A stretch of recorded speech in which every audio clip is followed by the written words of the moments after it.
your move. That's why you don't with the big dog. Now listen here, you. Tired of spanking your mates week in, week out? Come on! This sad little loser online from Albuquerque, New Mexico, without any rewards other than glory? Try Stakester now. Start using your legendary skills and making some real motherfucking money. Go on. Press it.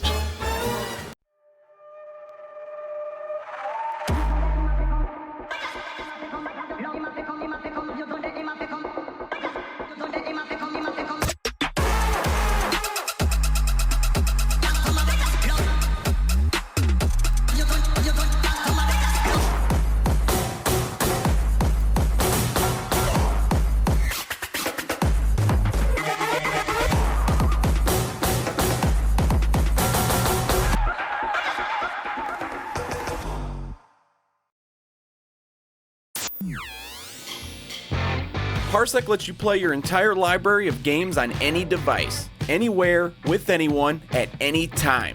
It's easy. Install Parsec and boom, your PC game library is at your fingertips. Are you bored playing solo? Share a link with anyone and go multiplayer. No friends online? Jump into Parsec's arcade and play with people from all around the world. Parsec's available for most things with screens. Download now.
Hello, ladies and gentlemen, and welcome back to the ESL Premiership. It's the Spring Season 2020 finals, and if you've made it this far through what has been a pretty damn competitive season at UK Counter-Strike, good job on ya. And there's even more in store. And I'll tell you what, I am excited for the man that I am in store being with. Harry, how are you doing, mate? Yeah, not too bad at all. Should be a great final nonetheless, but more importantly, how are you doing? I'm good. Obviously, we're both here, bright and early, up in the morning. It's just good to be around you again, mate. Obviously, love working with you, and I think we're both just excited for some UKCS, right? Definitely, yeah. We just can't seem to get away from each other, but that's not a bad thing. It's always a good thing. Oh, it's not. We go together like two peas in a pod, mate. I love it. Let's have a look at the format, of course, just to refresh everyone of what exactly is going to be going on here and what went down over the course of the season, really, Harry. Yeah, we started off with 8 teams. Every single team played against each other in a best-of-1 format in the group stage. The first place team will qualify straight to the final like we have done today. And there's 3 teams, second to fourth places, play against each other in a best-of-3 to solidify the final spot, which is what we have so far. Yeah, that's always the position we've now got into with CEX coming up against Endpoint. But let's get a little bit deeper. Let's not just mention the teams. Let's actually have a look how well they did back in the group stage as we move on to have a look how they did. As you can see, obviously, quite a competitive season, Harry. There was a few upsets thrown into the mix here. Yeah, we had an extremely close groups. Like, for example, Endpoint, Vex, No Rage, all going 5-2. It's pretty much unheard of here. Eidos trying to get something going back. I'm a little bit surprised they came 6th. Like, you know, in the previous Prem finals, we've seen them place really well, you know, with Emil Shine and Deos. They're normally really good players, a solid team, but couldn't really find an opening to try and get himself in one of those top spots, especially the playoff spots there. So a little bit of a shock to the system. Even Endpoint, they lost a couple matches, but one of them wasn't to CEX, as CEX's one loss was actually to Endpoint during the start of the season. Yeah, obviously there was some shake-ups as well. We had the big folding of Vexed.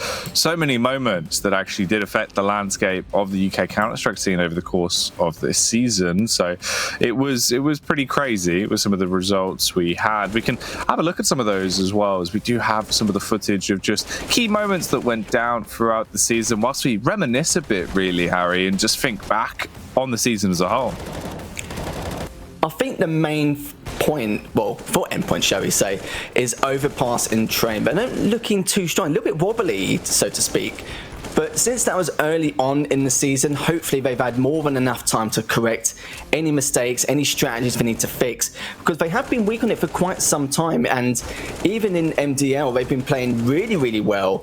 But as again, they've been getting quite lucky with the map choices. You know, some of the best of us are Dust 2 and Vertigo. And the last time these two teams actually matched up was on Vertigo. I believe Endpoint was up 12-3 after being on the CT side, and CEX, they managed to make a great comeback, so 4th, and almost managed to take him in the end. We had a lot of crazy moments that went down. I think individually, obviously, Endpoint have shown a lot of their worth. They had quite a few close games throughout the season as well, some losses that they suffered, but they've been doing well in other tournaments as well. Here is actually the transition, of course, from the playoffs into finals. This is what we saw go down, where Vex Gaming were able to best out Nerd Rage, but it was all Endpoint to make it to the finals, leaving us, of course, the two teams we now have left. That's right, Vexed and Nerd Rage. That was an extremely close series, went to the wire. I think Mirage was 19-16, went into overtime, and Vexed just barely managed to close things out. And the next opponent's Endpoint wasn't really messing around here, Jack, I believe. You know, 2-0, pretty short and sweet. They had a close game on Overpass, which I mentioned before, where Endpoint have been struggling a little bit. But Vertigo, it's just another day in the office for Endpoint here. Classic back to business stuff. Well, let's really start to delve into these two squads then. CEX, of course, we're going to put up on screen the stats they were actually able to accumulate over the course of the season throughout the group stages. They had a good run, probably some of the biggest momentum we've seen with that organization as well since the major roster changes of losing Geordie Boy, of course, Rezu, who was a really big boon in the team for such a long time. They've now found themselves in a great position with MT and Cypher bonding quite well with obviously the rest of the old guard that've been in there for a while, Harry, and it's paid off this season, as you can see by the scores reflected on screen now, and he's suffering that one loss to Endpoint. CEX have been extremely consistent across the board. The only loss being Endpoint, like I mentioned earlier. A lot of Vertigo's being played, so they're quite similar in terms of Endpoint on what maps they'd like to choose. I still think Overpass is also one of the better maps, but maybe it's been banned quite a few times during the course of the week, so that could be why we haven't seen as much of it. But you are absolutely right, though. CEX, they've had a bit of a facelift considering their lineup and what they've changed and what they've done differently, but Emperor's been really pushing his team to no end. And one thing to take into account is whether Emperor's just been trying to get everything done. Newt Dog has changed roles, he's playing more the IGL role, but still showing that fragging ability which he once has and still has now.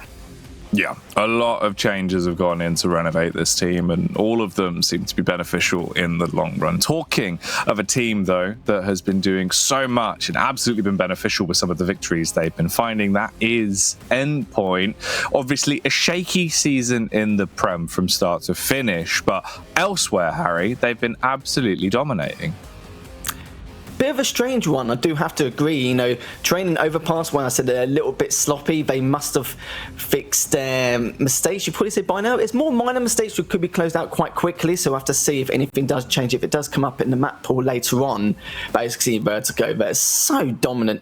CEX managed to scrape at 16-13. I feel like that could have been a lot of a wider gap in comparison, but looking at Eidos, Vex 15-3, 15-5, they're either dominating or just being edged out. So, you know, if you want to take Endpoint right to the very end, it will be a close series nonetheless. Oh, yeah. They will always give you a bit of a spectacle. Talking of spectacles, we had some magnificent moments. Let's pop our monocles on and look back at the past before we move on to the present. Here is the top plays from the regular season.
Some amazing moments, of course. Obviously, it's always good to reminisce, Harry, and look back at the past there. A lot of fantastic plays that went down. Some of them, of course, coming from the campus CEX as well, which bodes well individually going into the finals tonight. Yeah, every single one of the members of CEX have stepped up to the plate and done everything possible. It's funny how they just come all the way from relegation, coming in 7th seed, and now being able to change the way of things across the board. I think a few people were quite surprised, but the facelift of the team definitely made a huge difference. So they definitely made the right choices in their lineup. They did. But you need to make the right choices at home. Get involved on Twitter. Head on over to social media, of course, and let us know your thoughts and feelings. As you can see, we're at ESL UK on basically absolutely everything. So if you want to tweet at us and give us your feedback, please do. You can also hit us up with hashtag ESL Prem and vote for the Prem VP. That's what it's all about. So make your votes count and get them in as we go on.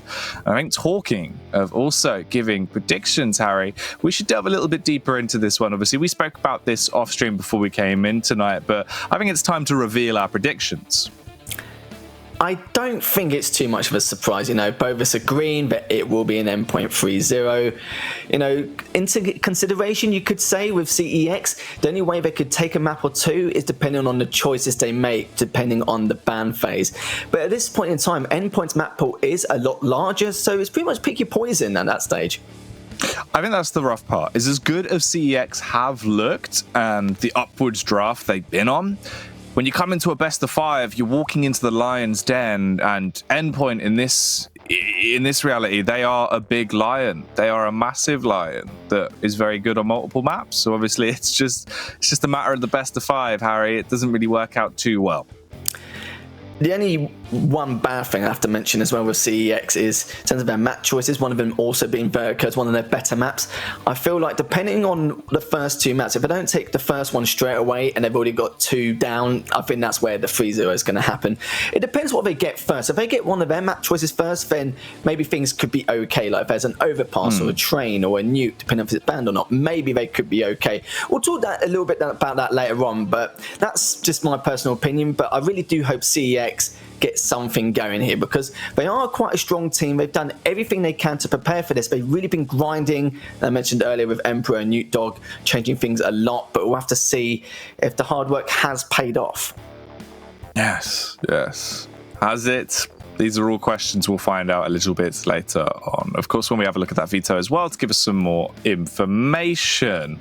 Although, if you'd like to really jazz yourself up for the rest of today's Prem Finals and, of course, next season, you want to watch at home in a bit more style and pizzazz, heading over to the shop that is up on screen now. Of course, that's shop.eslgaming.com. You can pick yourself up some fantastic CSGO products as well, which are currently 2 for 1, Harry. That's a bargain, mate.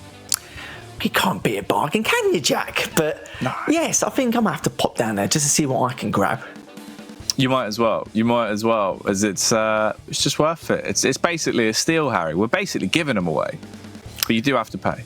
Yeah, the paying bit's a bit of a shame, but, you know, we're pretty much laughing at that point. Oh, yeah. Oh, yeah. Well, let's reel it back in then. Coming up next, of course, the only game of the day, the grand final that will close out the spring season for 2020. It is CEX versus Endpoint. Two sides that have really strode their stuff over the course of the regular season. CEX, they came up with a lot of upsets. In terms of their power level, they're looking pretty darn good right now, Harry. CEX, yeah, the lineup is just incredible. A lot of teams, I would probably assume, underestimated them to begin with. I don't think we expected this much from them, considering what they were like with previous lineups. Normally with a new lineup, it's like, oh, okay, look, honeymoon periods, we'll see what happens afterwards, and then we'll make a judgment after the first few weeks. But I think after that close game against Endpoint during one of the second play days, I think that's when they realised that, okay, these guys are to be taken seriously. And they have been. Every single one of them have made quite a few changes. Murky with York, he's been a great fragger across the board. We've got Cypher's been quite good on the eco rounds. He can be quite cheeky, very aggressive at times. And Nuke Dog switching roles. We know he used to be the main fragger. He still kind of is. Okay, fair enough. As an IGO, you do sacrifice some of the slaying ability, but he still has it and it's still there. And what better person for him, who's so determined to try and get this team to no end to try and win this Premiership? Because, of course, if Endpoint win, you know, that's going to be a 5th on the board. And they don't want that. And Emperor's been working so hard, just pushing them constantly to make sure they don't make any slip-ups and just try to fix any cracks in the armor. Talking of Nuke Dog as well, he is actually the player we highlighted for this. Of course, we've seen a lot of individual performance coming out from some of the other players on the squad. We could mention Impacts, we could mention Murky with Vizorp, we could mention Cypher that have all done a lot of things. But I think in terms of overall impact in the squad, we need to give Harry a little bit of a highlight, as obviously he's done so much in terms of shifting his role. He was essentially the secondary caller back on the team when Rezu was in the squad. I discussed this with Murky, and basically we came to the conclusion that obviously he has been putting in so much work. As a caller, he's developed a lot, which I know when he spoke to me about this years ago, really now, Harry, back at an Epic LAN, he essentially was saying how he was trying to develop his calling style, wanted to push himself further and become more of an IGL if possible, because he's always been a star fragger, right? That was the role initially he had to fall into. Now with quite a big paradigm shift, it's cool to see him actually fully blooming into that IGL role. I think the main thing to take into account is what you said. He used to be a secondary caller, so it's not like he's not done it before or he's lacking in experience. If that's the role he wants to play, and that's fair enough. Sometimes a lot of players, they may have all the fragging ability in the world and the best KD, but they prefer having the authority to make the right moves and the right decisions. And not many players tend to do that. They kind of worry about, not about their stats, but just kind of what they're doing and how they're playing. Depends how comfortable they are, especially in the environment they're in. But with Nuke Dog, that shows a lot of confidence coming into this. It does. But if you want to know what the rest of the players on CEX are thinking, then don't worry, as we've prepared a lovely little interview for you. My name's Murky. I'm the AWPer for Team CEX Esports. The good thing about our team and being 5 good friends is the banter in the team is amazing. I don't think I've ever been in a team that has it like this before. All 5 of us can step up at any point, but I think Cypher is one of the biggest talents in the UK. He's young, his aim is unbelievable. We've just put a lot of time into looking back at the mistakes we make and just making sure we iron them out and just playing our game, just keeping focused and not falling into the traps of what we did before. Coming in as underdog, I think we can maybe cause an upset. We're not really playing, we don't have anything to lose, so we're going to bring the fight to them. being the underdog 100% gives you advantage because you're playing with that no fear, that you've got that nothing to lose sort of mentality. Coming up against Endpoint, we just got to play our game, and it's for them to make the mistakes. We've studied Endpoint quite hard the past week. We've been working on our own practice schedule. I think we've practiced 35 hours this week, which is unbelievable. So we're definitely coming in hot and we're ready to perform against Endpoint. The last time we played them on Vertigo, they are a very good team on Vertigo with a very high win rate at the moment, but without those mistakes we could have won that game, and we will win that game this time. We have a game plan going into the game against Endpoint. We do think they are disadvantaged on 1 or 2 maps, but at the end of the day, Endpoint, a top 40 team, their map pool is quite strong. We have a game plan and we'll see how it turns out in the Veto stage. Winning the finals would mean literally everything. Winning this would be crazy. We wouldn't have expected to be here, but here we are and we're going to do it. This is our first ever best of 5, I think, for all 5 of us. So winning the finals would be absolutely amazing.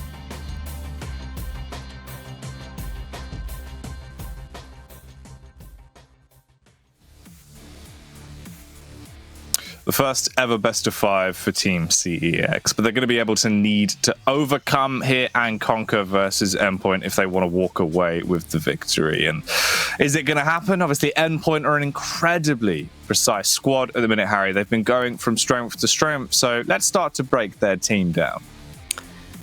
Yeah, Endpoint, they've been very busy over the last couple months. Not only the Prem, they've been competing in MDL as well, and they've made a huge impact over there, currently going 2-1, I believe, and recently beating Hellraisers 16-14 on Dust 2. And they also, even though they lost to Big 16-13, it just shows that there's so much of this team, and it's a little bit strange with a few of the players. I feel like with Cyril, he's been playing perfectly fine in Prem, but he stood out so much more in MDL.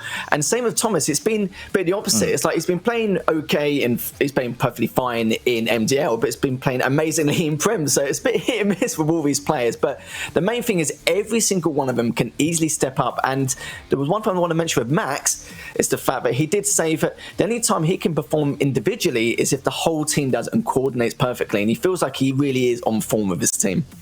Yeah, there's so many players to highlight in this squad because of how well they've all been doing. And as you said, Max individually has been stepping up a lot more recently. He feels like he's sort of found his groove once again. But a fan favourite of mine, someone we definitely need to give our favour towards, is Crucial. It is hard to pick out a star from this squad as they all shine so bright, but the level of lethality he brings to the sub with his AWP is just through the roof. Incredibly impactful at times. Joey Stusel, what a man, Harry. He's quick on his feet when it comes to running around LAN halls. He's also damn fast in the server. But for the rest of the squad, let's start to pick their brains as we do have an interview with Endpoint.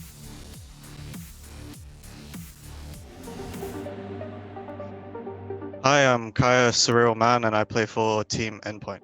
We know we're the best team in Prem and we're very confident going into the grand final. There's no pressure on us to compete in this final, I don't think. We know we're the favourites, but at the same time we have the experience to know how to deal with this sort of pressure, I think, so we should be okay. CX have looked quite good in Prem. They've obviously improved a lot, but I still don't think that they can match up to us in a best of 5, especially. Yeah, I'd imagine they get in this final. It plays into our favour a little bit with the best of 5. We've got quite a deep map pool, so hopefully we can prove it in the 5 maps. It should be a more dominant series, I'd say, but we'll see. I'd say our team chemistry is very good. I think everyone in the team enjoys playing with each other and enjoys spending time with each other outside the game, so it makes playing a lot nicer. Right now we've got really good chemistry. We're all friends outside the game, which helps. And going into building this team, we all knew each other from previous iterations of either mixed teams or teams, so it really helped to build a good team chemistry. What separates us, I think, is how much we work. Like, we play 5 days a week, almost 7 hours a day. Winning the finals for us would be great, and it'll just prove that we're the most dominant team right now in the UK. Like, nowadays playoffs, it's not best of 1, and you take out like the random chance of losing one map. We didn't have to change anything to prepare for CEX. I think we are definitely looking forward to getting another trophy.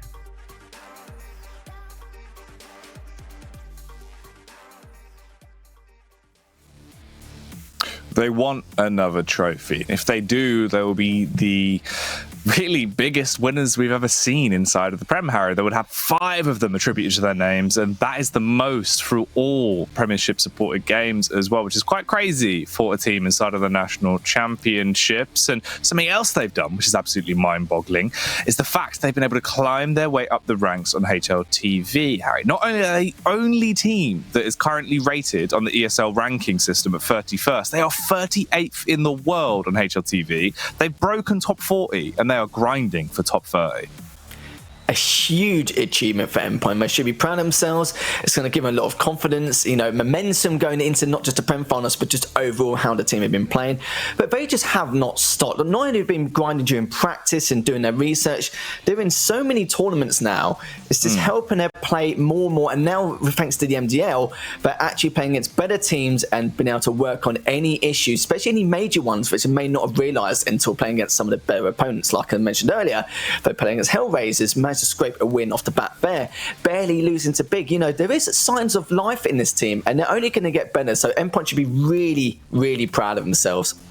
They should be. They've broken records being able to make it to that point. Obviously, teams that fell before them with a Nexus and stuff, Harry, they did a lot of damage in the early days of CS, but it wasn't tracked, right? That's the difference. Endpoint, the first UK team to officially make it that high up in the rankings, obviously, in the current climate of CS.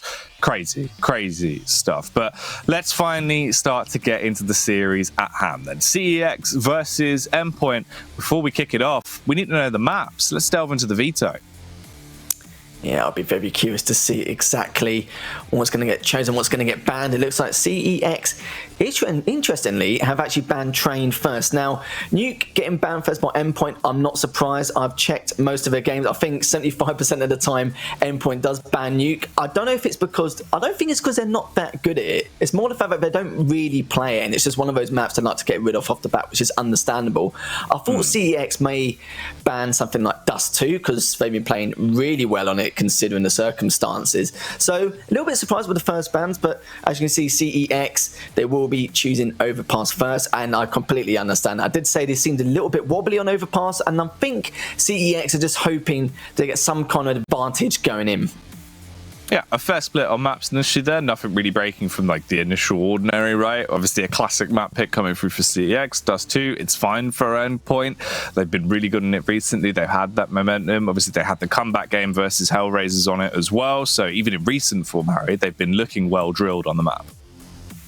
They've just been looking disgusting. I think both Surreal and Crucial went +8, +9 against Hellraisers at the time and just did everything they could. But, stats aside, we could talk a little bit about it. It's the fact that Endpoint haven't really shown any real weak links. With previous lineups with Endpoint, you can kind of tell there's a little bit of a blip here and there with some of the players, but this entire roster seems to be gelling so well. And with maps like Dust 2 being a bit of an aim map and being able to at least get those quick rotates and executions, you can kind of see that it has really paying off. But CEX actually choose Vertigo, so I think they kind of want a second chance just to kind of say, okay, yeah, fair enough, we lost 16-13, but after that comeback they made and almost being able to take it to Endpoint, I think they think to themselves, okay, we realised what we need to do, we need to correct it, and Endpoint choosing Inferno, which is understandable. But I just feel like with CEX, they have a lot more VODs, a lot more research to actually go through to try and work out what Endpoint could be doing here. Yeah, that's always the issue, right? Is obviously you're so much more out there in the public eye in terms of the level of games they have available. If someone like Emperor wants to really get into the nitty-gritty of it, it's going to be a lot easier for them. But let's talk about if this one is going to be easy for either of the squads. We do have the map stats to obviously give you a little bit more of a clearer picture of Overpass between both of these teams. I'm quite happy with the veto we've been given here as well, Harry. I think with the way this is shaped up, there's potential for it to be a close series in some of the fights. Obviously, CX are showing confidence, but when it comes to Overpass specifically, this is how it shapes up. We've been given a real treat, I would say. I'm just surprised about the train ban straight away. I was a little bit skeptical of it, you could say. But like I mentioned earlier, with Endpoint, they have played it twice this season. They're not a big fan. It's either been really close or they've lost, and it's just a bit of a pain in the backside for them. They must have expected an Overpass at some stage, but because they didn't ban it straight away, okay, fair enough, Nuke, they didn't want any part of it. So maybe they have fixed some mistakes on Overpass, which really cost them those games. But we'll have to see nonetheless. We will. Only time will really tell of how well they've been doing and what they've been able to patch up in the downtime, because we've seen so much of Endpoint. For CEX, obviously, they aren't as active when it comes to a lot of the games. We do have still a lot to look into. What we need to look into now is what is up on screen. Here is the poll we had going on Twitter. Obviously, you can vote over at ESL UK. 46% were in favor of CEX, whereas 54 were favoring big team Endpoint to come through and be able to make this the end of the run for CEX in the finals, Harry. I'm not going to lie, Jack. I'm a little bit gobsmacked by that. I thought it was going to be like a 70-30 swing for Endpoint. But looks like we've got some CEX fans here to see potentially an upset. Well, that's the interesting part, is obviously, right, I think in terms of obviously being great guys from the scene that everyone really does get on with and like quite a lot, all of them are really lovely lads on the side of CEX. So I think in terms of the momentum they'll have there just from the scene, Harry, there's going to be a lot of people that will be supporting them, hoping that maybe they can get an upset win here or come through with a big victory, because as they were saying themselves, obviously their backs, they're not against the wall. It doesn't really matter where they're, like, with them going into this, it isn't do or die, right? So there's no pressure. They can basically just play their own game, and if they get the win versus Endpoint, obviously they feel ecstatic and it'd be a huge upset to take. But this is all speculation. When it comes down to practice, that's why we have the game. So let's see where this one is going to go. Endpoint will be your CT, CEX starting on the T side. Are you ready for the finals, Harry? Of course I am, mate. It's going to be a great one nonetheless, as we're going to see what CEX can actually do to try and get this first map win on the board, as it's crucial for them. Try and get something going off the bat, but already gunfight is going down, and Thomas is going to try and get one, and yes, he does. Robin gets two. It makes it 3 and even 4. That's remarkable stuff coming in as MT tries to get another one, but sadly, it's not going to be the case as Max finishes him off nicely. I mean, that is just vintage as well, by the way. Robin gets the 4K. He busts out the shank instantly. You see him just ready to start swinging on Monster. Man, you never really know what you're going to get, especially when Robin's playing in the Prem. It's always as if he's just like, right, the chains are off even more so than normal, and just starts giving it. Yeah, he just seems to have an on-off switch, doesn't he? Like, I wasn't expecting that. I thought Thomas was going to get a couple of frags. That's why I thought he actually got the first frag on the board. But Robin just came in steaming. He didn't even care at all in the slightest. Covered Thomas nicely. But now, what can CEX do here? So we'll be rotating around connector to try and see if they can find anything on A. But Robin is more than ready, as he could be extending amount of frags he has for now, but he's going to try and get one, but backed off just a little bit here, but has to get first on the board, but finally gets taken down by Murky is crucial. Will get a lovely nade there. He's going to try and clean up, managed to get one. You find the second node. No, he doesn't. He gets taken down, but Thomas managed to get the trade for the time being. So it's just Murky and MT left to see if Thomas can at least keep them at bay. Yeah, I mean, he's got the Famous to work with, takes a bit of damage, so there's no point overstepping the mark. You might as well fall back and stay alive for later, but that's really just going to be a dream for him now as he's left sleeping. Murky, the only one that remains, has that M4. Was hoping to cause a bit of a ruckus with a silenced weapon, but couldn't really get too loud. Does go down. Nice bit of money taken out the hands of Endpoint at the very least, Harry. They made the round costly. Yeah, in terms of the economy, it's a little bit of a pain in the backside, but I think they should be okay going into this next round. But what is going to be the answer for CEX here? As we do have 3 AKs, a couple of Galils. But it looks like this could be a fast B push here, but the molly does come down, but it doesn't matter as Cyril gets the first one off the bat. As he's going to push back slightly for now, as Max is going to try and push in. Max to get one. Newt Dog gets to training on Thomas. The Cypher's still waiting to see if anyone from Endpoint will rotate round from B short, but it doesn't matter as Cypher has to clean up Robin. And still it's going to be 2v2 as Cypher finally gets taken down. And Murky is the last one left standing in a 1v1. And will he be able to take him down? Not yet, as it's going to be a little bit of a slow play from both these players as Max is backing off. He's gone for the Mighty Max rotation the whole way back around. Play your cards right on this one. It could be a big win to find. Murky still has the Kalashnikov. He's got a ton of time as well. And he's gambling on the idea that Max is just going to re-peek from short. In reality, it's the full rotation. He's now going to slow it down, obviously walk back round through maze, and then peek out on towards the sides. Now, all depends on the angle that's in play from Murky. He was a little bit paranoid about upper for a split second there, Harry. If he keeps himself exposed, though, Max should be able to swing, and it should be an easy clean-up onto this. He's played it perfectly. Does the damage, a little bit close for comfort, but he will still pick up the 3k, and a classic Max round is found. Mighty Max rotation. I didn't expect to see it so soon, but it doesn't matter anyway. But that's the game sense on Max. He made that rotation quick. He didn't hesitate. If he did hesitate a little bit and then rotated, then I feel like by then you would have saw the member of CEX would have had, or would have been, in a much better position just to make sure he doesn't get the retake. But too little too late there, as Endpoint must get that third round on the board. A little bit of commotion in spawn early on from CX. They were setting up to do the default smokes, but I think they got confused about who was actually throwing what. So obviously you can see that slowed them down. Not really a big detail that could affect him in the long run, but just a nice little small one to notice. Thomas has been put up on the pedestal. That's Nuke Dog down instantly as he's been sent to the pound. Oh! And Crucial now is just taking so much damage there. Finally gets taken down from a nade from Murky. We spoke about him earlier in the pre-show where Crucial's been stepping up massively, but so has Murky. As now it's going to be a 3v2 as CEX will be going for that rotate round A, but as you can see, Endpoint are more than ready for this. As Impact is going to see if he can get the first pick to get something going here on the side of CEX, but making a little bit of noise just to show that they are actually here and aware of their whereabouts. But Thomas is just going to cause some commotion as Murky gets taken down by Max. Impact gets one, but it doesn't get two in the end. As Endpoint increased their lead. Max getting two there.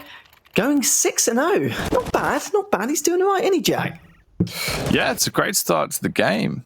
Impact certainly had a couple of nice little frags into that round, though, both of them being fairly disgusting with his Galil. The rapid flick on the site was a lovely little tidbit to notice, but obviously rounds are the commodity, Harry, not just the frags, and right now Endpoint are definitely winning 4-0. CX back into it with a Tech 9 train. It seems like they're going to try and pull into the station of B. Or Max can have a field day here with the AK, surely. If not him, the rest of the team should be able to clean up. And the only one really to find a couple of frags is Nuke Dog and MT.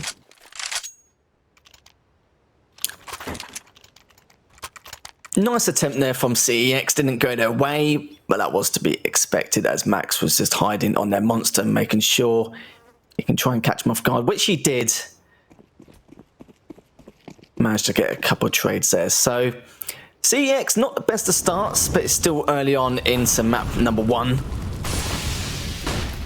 That Molly will keep him back for the time being, but we'll be pushing through anyway. So Robin has to be slightly careful, but he realises that he doesn't want to cause any disruption as Thomas is waiting patiently. See if anyone does come from short, but not as of yet, as CX are playing very patiently.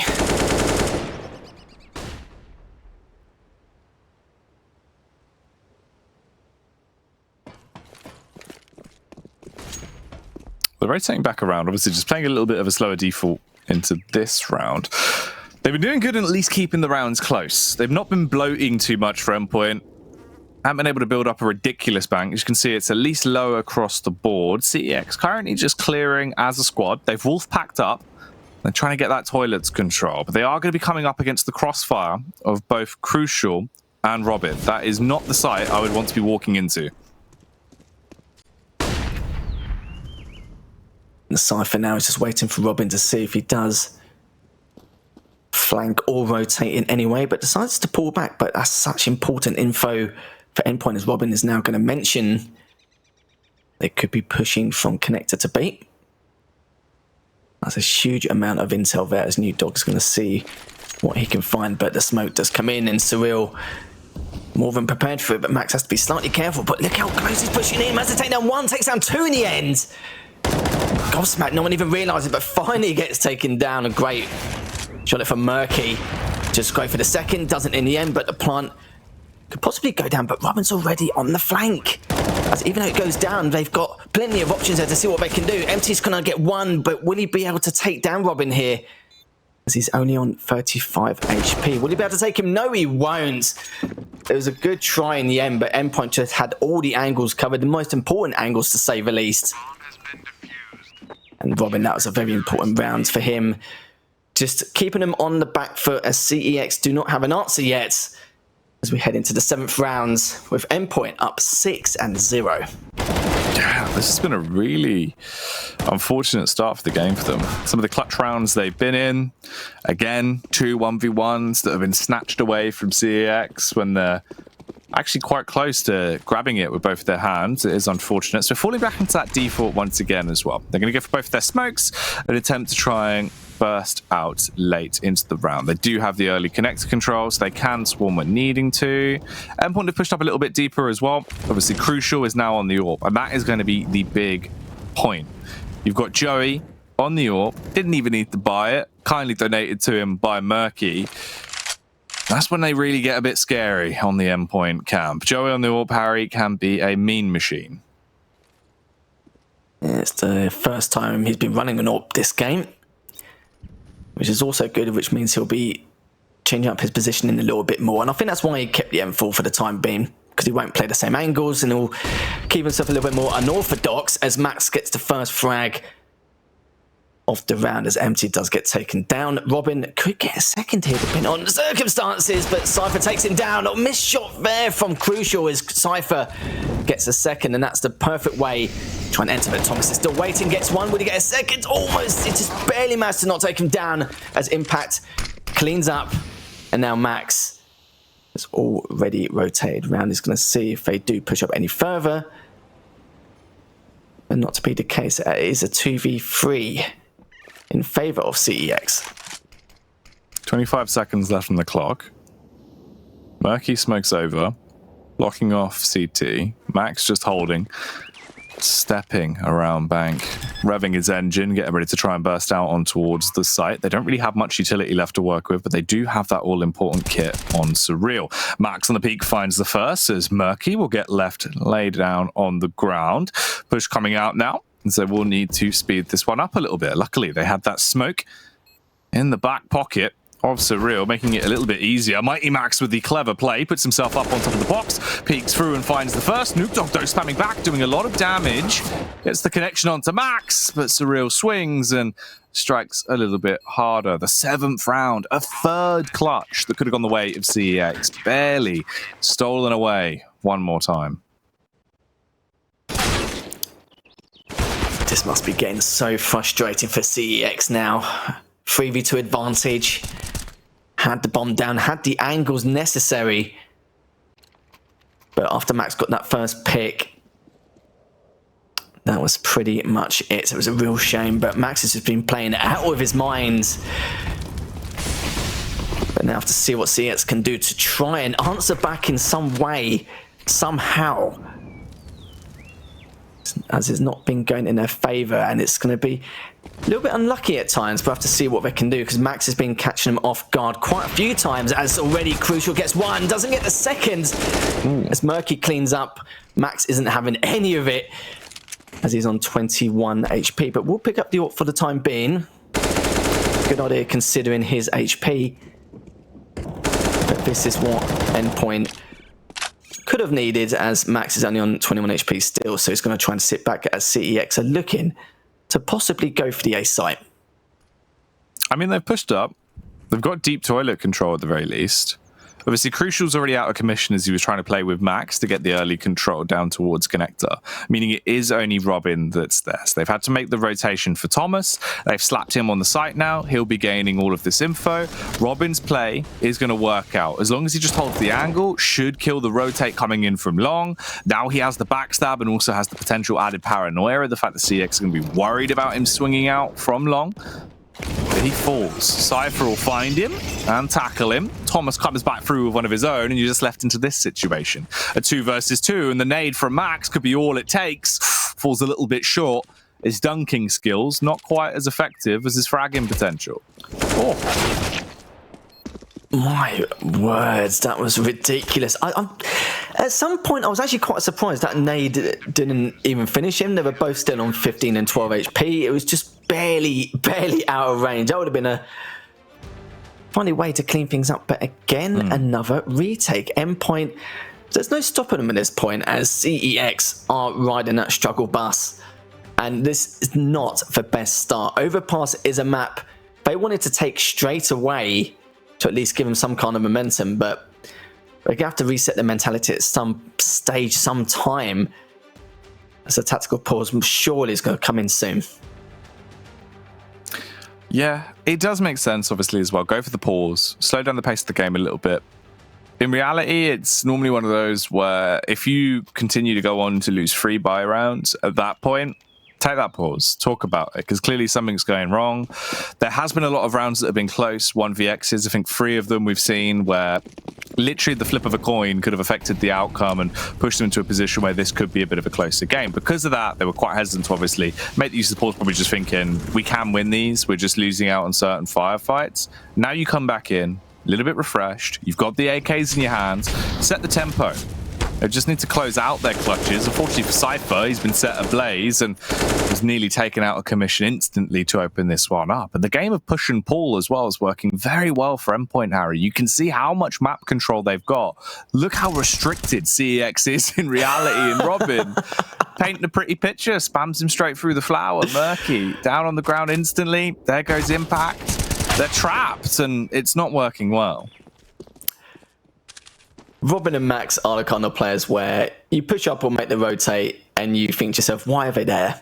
Like, they've done that on so many occasions now.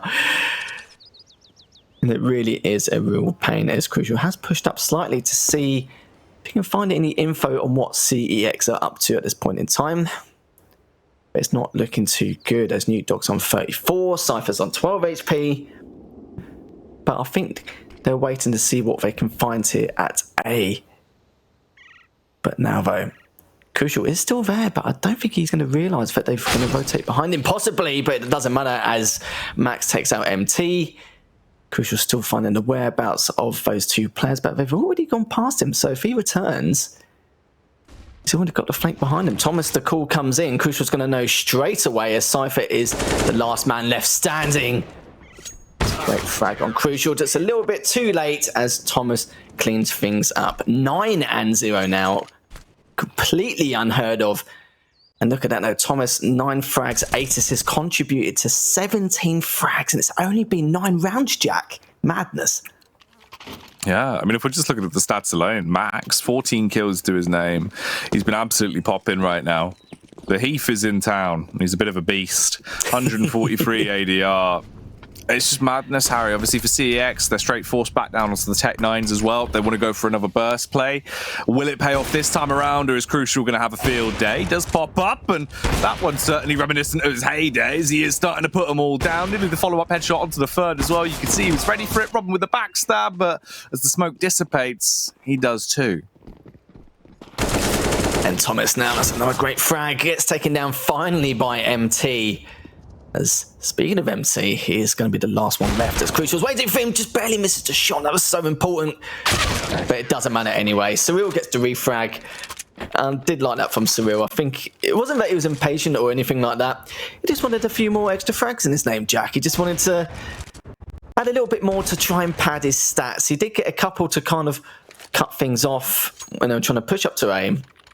But he did more than enough damage. So 10 and 0. I don't think we expected this straight off the bat in the first map of this grand final.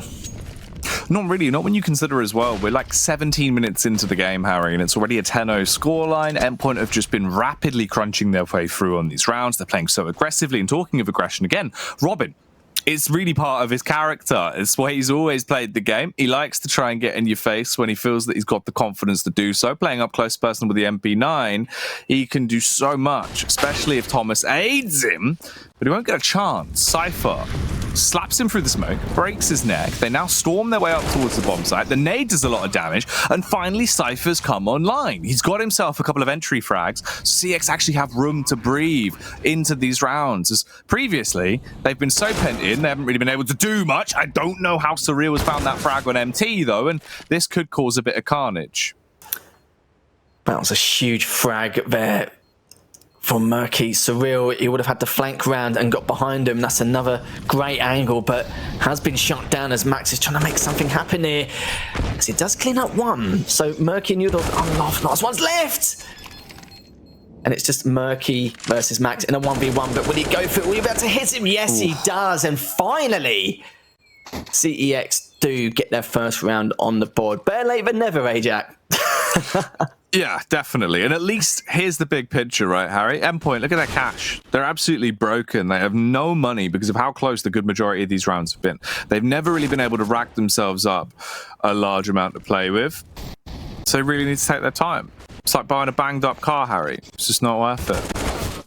Because Jake's just do a little bit of driving. This is nice. It's like GTA. Can he drive her? He can actually, yeah. He's given me a lift quite a few times. Oh, I see. Yeah. He's a good driver. Are you sure? Apart from that time he nearly crashed into a pole. Oh, okay. There we go. Windansky stopped him though, so it was all fine in the end. You'd hate to see me drive. I'm awful.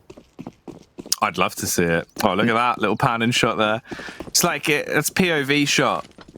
It's like, you know, those YouTube channels where you can listen to music and it would just be like Sean DePaul temperature, but playing through bathroom wall at house party. So it sounds kind of muffled. It's like that, but it's just CSGO game, but you watch from car. Maybe I have to play it just to see what it's all about anyway. As we go into the 12th round, Surreal pushed up quite deep into short B. But Cypher takes down one, takes down two. His entries have been formidable for the last couple of rounds, as if it already pushed on to the B site. There could be a save here, as I wouldn't be too surprised, as CEX get the bomb down and just looking to see what they can find. Don't have much weapons in their arsenal or util, so that's understandable. Endpoint assume they're gonna not take this round anyway. But we'll have to put a touch on Cypher. He has been playing really well, and in the interview, they were saying that his aim is just remarkable. It's very difficult to take duels against him, and I'm gonna have to agree. I didn't see too much of him on the previous Prem weeks, but he's definitely stepped up in this final, even though the scoreline is what it is. Oh, I mean, he's definitely crisp. Like, he can hit quite a lot of disgusting shots. That's one of the things about the CS roster is like the aim potential is absolutely there for a lot of them. Murky's been stepping up massively recently, so much with the AWP. His clutch potential's been through the roof. Nuke Dog obviously trying to transition away from the fact that he had to be a star player, but he's always had that, being a bit of a natural talent to him. He can rip heads off left, right, and center, and if he can couple that with his calling, then obviously that's a fantastic position to be in, because it means you can still at least back up your jab with your little uppercuts.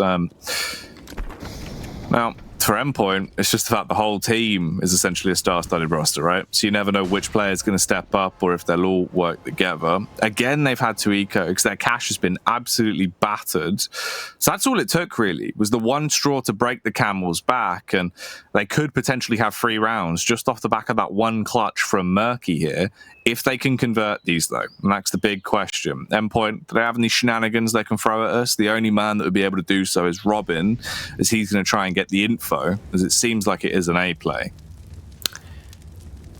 Yeah, so all the clutch rounds have managed to take, leaving only one alive most of the time, causing a lot of economic damage.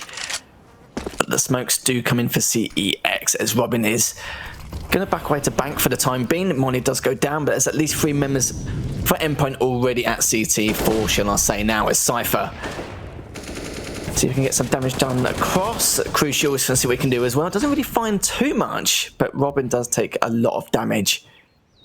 So the pullback for the time being. MT is trying to get away as far as he can, try and get at least take the aim duel from far away, as he will have the long range advantage with the AK.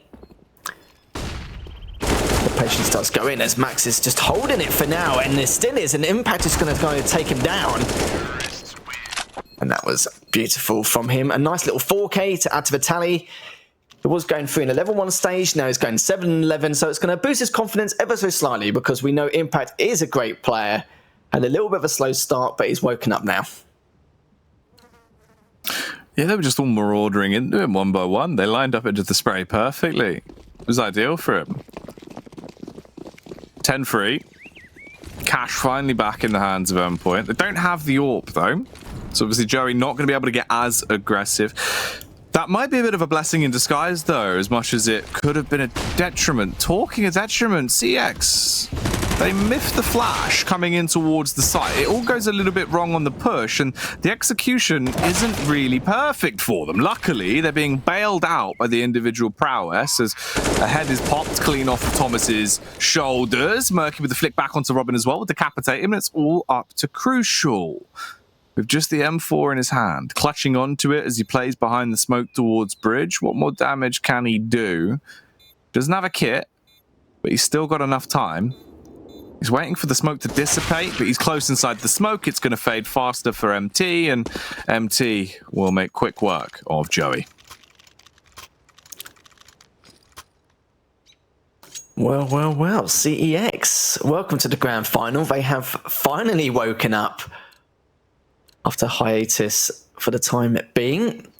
But this is good though, even though they could potentially take 5 rounds on the T side. It's better than the 2 or 3 they could have had, especially on overpass. So we're given a little bit of breathing room, considering what happened before. But Impact's going to go straight in. But Robin, no fear as he was rushing through mid. But can Thomas clean things up and manage to get 1 on the board? At least he gets a slight trade, but he's going to try and get another. He doesn't, just barely edges out there. Crucial gets 1 of his own. Gets cleaned up by Murky. Impact gets Thomas finally after pushing from long A. But now it's only Max and Cyril left. But good stuff from CEX. This is exactly what we wanted to see. We weren't really too sure about them to begin with, even though there is no pressure on CEX. But it's nice to see they have woken up a little bit as Max is going to try and get another one, but it's going to back off for the time being. I mean, they're showing confidence at least, and that's the ideal point, right? They've come back into it. They've been able to at least wake up. Now you've got a large collection of rounds to work with. It's so much better than the position they were initially in.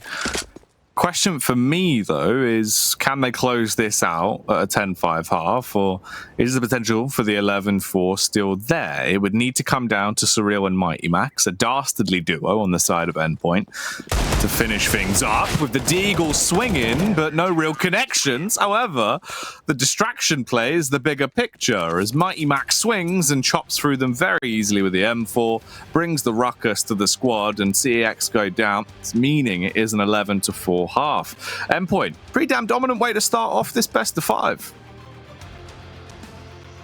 Yeah, you can't complain there. Endpoint managed to take 11 rounds on the CT side. CEX really needed 6 or 7 just to give him a bit of breathing room, but it wasn't to be. But it could have been a lot worse from what we saw earlier.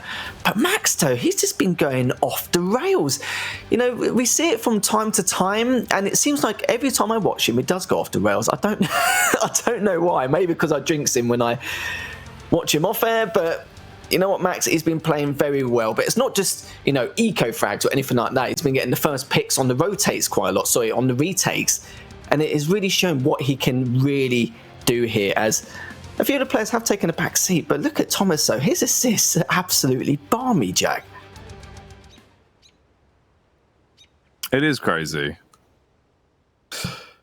Obviously, Thomas normally loves the eco frags, so I'm not surprised with the amount of tags he's probably been able to rack up into this one. He's been on point recently as well, normally a bit of a Mac 10 madman, so hopefully we see him busting that out.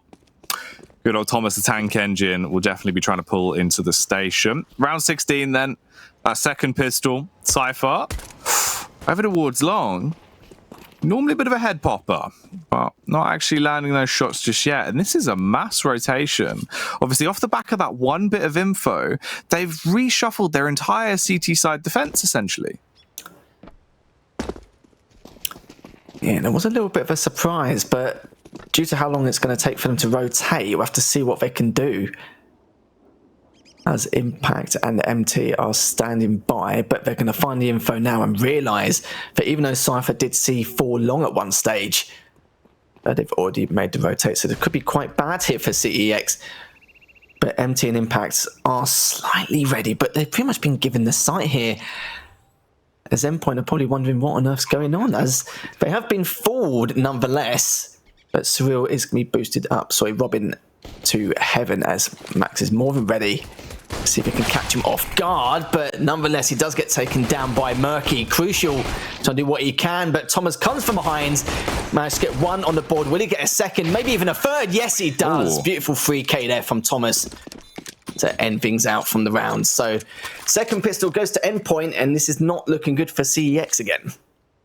No, this is definitely starting to fall back into the rough ride territory, especially because now you've got the squad on Endpoint with firepower, with rounds as well, and a lot of bang for their buck. CEX, this could go 13-4 before they even really have a chance to try and get a little bit more rowdy back into it.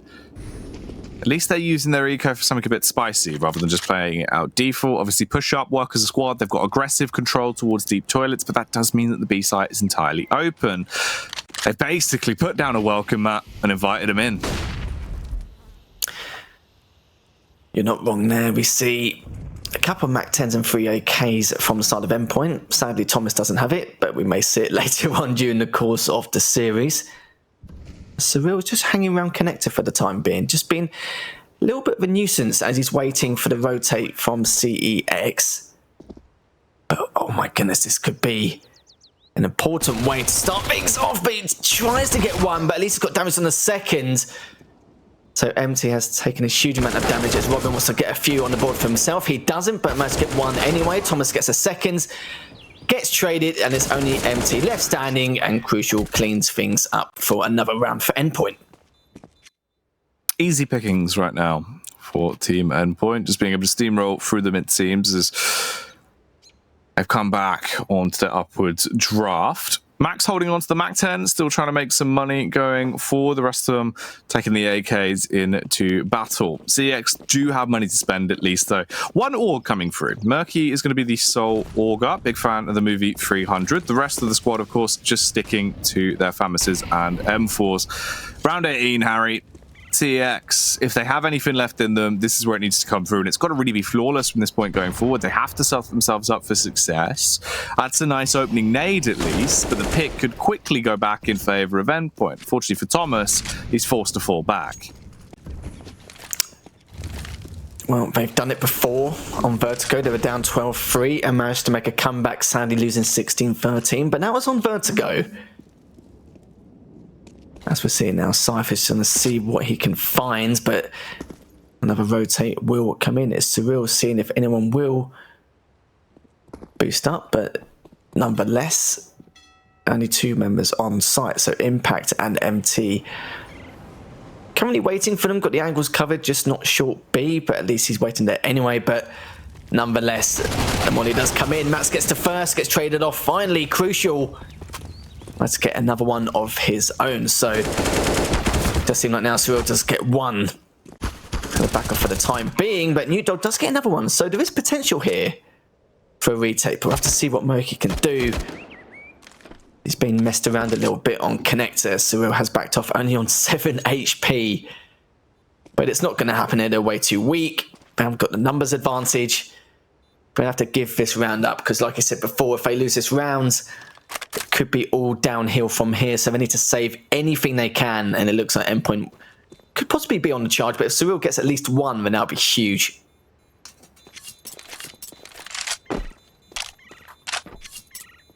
Yeah. At least they're not hunting them too deeply, not going to go overly aggressive, run the risk of losing those guns. They will build up their economy. 14-4, Endpoint. Very close to winning this first map and shutting it down in pretty quick succession as well. And that is the scary factor, that it's been so quick. CX can try and buy back up around that, and they're going to have to as well, as they don't really have the sustainability to wait out the rest of these rounds. They need to force back in.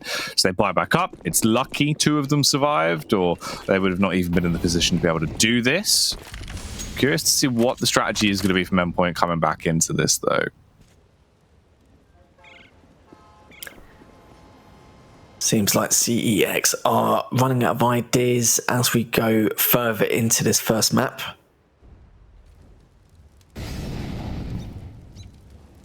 But what can Endpoint do here? It seems like they've just been on a train. As I say, that Crucial does get taken down by Cypher. Cypher finally gets traded by Max, but Murky is on standby, waiting for them. Gets one. Will he get two? Yes, he does. Will he get a third? No, he won't, as Thomas gets traded off nicely there. It will be 3v2 in favour of CEX, but if Nuke Dog gets his next frag down long, that'd be so important, but he doesn't, sadly, as Thomas manages to take him down. Both MT and Impact will have to try and go for that retake. 2-on-2. They have all the natural tools to win this round, and more importantly, they've got some tools to defuse the bomb a little bit quicker as well. MT has the kit on him. They've got the utility to try and smoke off the bomb site, and the Molotovs to work with. But you're up against Surreal and Thomas. Thomas will swing, and he'll try and make this terrifying tail terminate a little bit quicker as he picks off the initial man, leaving it all down to MT, who is now down on the ground. Slips over as Surreal will slaughter him. That's 15-4, Harry. One round is all it'll take for Endpoint to shut down this opening map and put themselves 1-0 up in the series. I mean, it'll only take 2 more for them to lock it down and become the really record-breaking organisation in the Premiership. It would be, what, 5 titles, which is the most we've ever had in the Prem across all games. Quite scary stuff when you think about it. That is a scary stat indeed. They are a dangerous team. Max going plus 12 and Thomas contributing to 32 frags. It's ridiculous here as Murky has to find one in the end, but Crucial got Cypher, but isn't too sure about the whereabouts of Murky, so he's backed off for the time being. Robin made the call, but decided that Crucial's going to back away, which is completely understandable. So CEX, they could potentially know it is a B play. Max is going to peek out anyway to see what he can find. That was a beautiful shot against MT. Cyril gets one of his own on Murky. And it's 4v2 now. This could be the final round of the map here, as 2 of the members will be going to short B to see if they make the rotation. Cyril's going to get the info necessary and then it's going to push straight on into A. It's going to be a very difficult retake if it's under, but let's put Cyril. It doesn't matter. He takes both members down from Connector, and a beautiful free K from him to finish things off. Well, that's it. It's rounded out. It happened incredibly quickly. Obviously, a rapid state of affairs. 16-4 on our opening map, Harry, which I don't think we really expected it to be that one-sided. Obviously, did expect the Endpoint win to come through in the end. And here is the scary salient point. It is not their map pick, and it has been snatched away in a matter of seconds. Really, really quite worrying. It's scary stuff, Harry. It really is. I'm not too sure what to say about that. If they took that first map, then we can maybe see a completely different layout of the series on how things will pan out. We're not so overpass. I thought even if CEX even lose, maybe like 16, 14, 12, whatever, then okay, it should be fine. But that 10-0 start was clearly the worst thing they could have asked for. They got their confidence a little bit too late into the map. They did say they haven't really got the pressure or anything to worry about, so they should be playing quite confidently. But you could see from the way they were playing, they're still playing aggressively. They weren't really fussing around or playing too passive. They're still holding the angles, doing everything which was necessary. But there's only a few little moments where they were kind of hesitating and just a little bit worried about certain scenarios. We saw at least 3 or 4 rounds where they got the bomb down, they had to stop the retake, and even then they were just a little bit too cautious or overzealous to try and stop them from going for that. But they just got outplayed really in the end. Endpoint really showing why they're one of the best in the business in the UK scene. Yeah, they certainly are indeed. Well, we'll come back, we'll talk about the clutches, we'll talk about it all and break it down after the break. For now, enjoy these replays.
Back yourself. You heard me. Don't back a horse. Don't back a stranger. Don't back a man who dresses like a shinobi. Back yourself. You gem. You rock. You star. You train like a pro. You should be paid like a pro.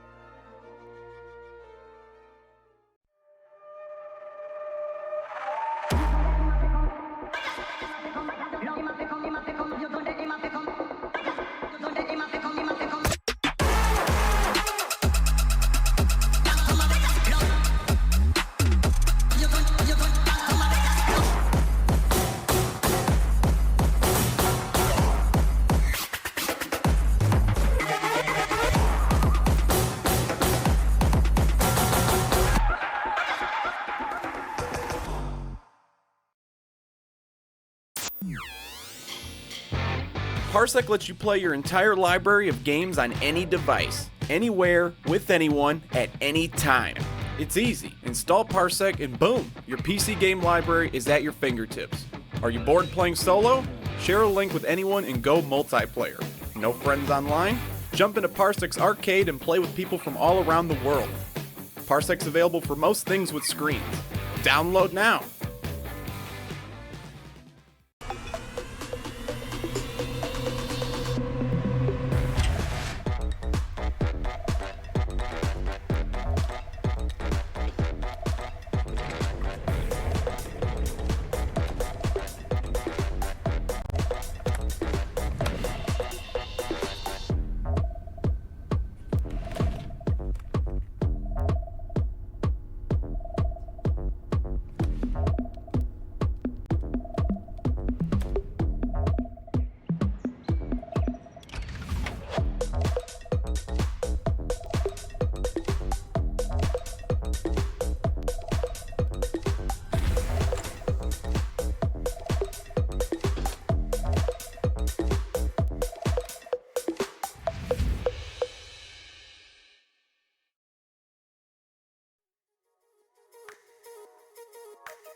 Hello and welcome back to the ESL Premiership, where the battle rages on between Endpoint and CEX to see who will get their name etched into the Premiership trophy. Now, Endpoint obviously coming in hot off the presses on the opening map. The map pick of CEX snatched away in a matter of seconds there, really, Harry. Quite a rapid game, 16-4, I believe. Yeah, they didn't really mess around at all, did they? When I saw it was overpass, I was like, okay, this first opening map is going to be a real close one. It's going to be 16, 14 or 12, depending on the circumstances of both these teams and how they're feeling straight off the bat. And it was just absolutely demolished. It was 10-0 at one stage. CEX, you could see they were feeling their confidence, but at the same time, they didn't change their style or the way they played or anything like that at all. You can still see they're being quite aggressive. It was just the times for the retakes when they got the plant down. A lot of times where kind of hesitated a little bit, but when I say a little bit, I mean the tiniest margin, just re-peeking to see if they're actually up to no good, trying to get the retake done or a little bit earlier than necessary. But it was just a real shame. It's just, there was so many rounds they could have taken. We could actually still be in that map number one now, considering what would happen. Maybe there could have been a comeback. It's not the first time they would not have done it before. And considering there was their map pick, they were hoping to catch Endpoint off guard, but it wasn't the case, as the struggle bus will continue to drive on, as now we've got Dust 2 and Vertigo, Endpoint's two better maps. And if they couldn't take them on overpass, then I'm a little bit worried for them at this stage. Yeah, considering you've gone to it on your map pick and you've really struggled into a lot of the rounds, obviously we might be making it seem like it was ridiculously one-sided. There at least was close enough points where it did go down to just clutch rounds, but the issue is CX just weren't winning them.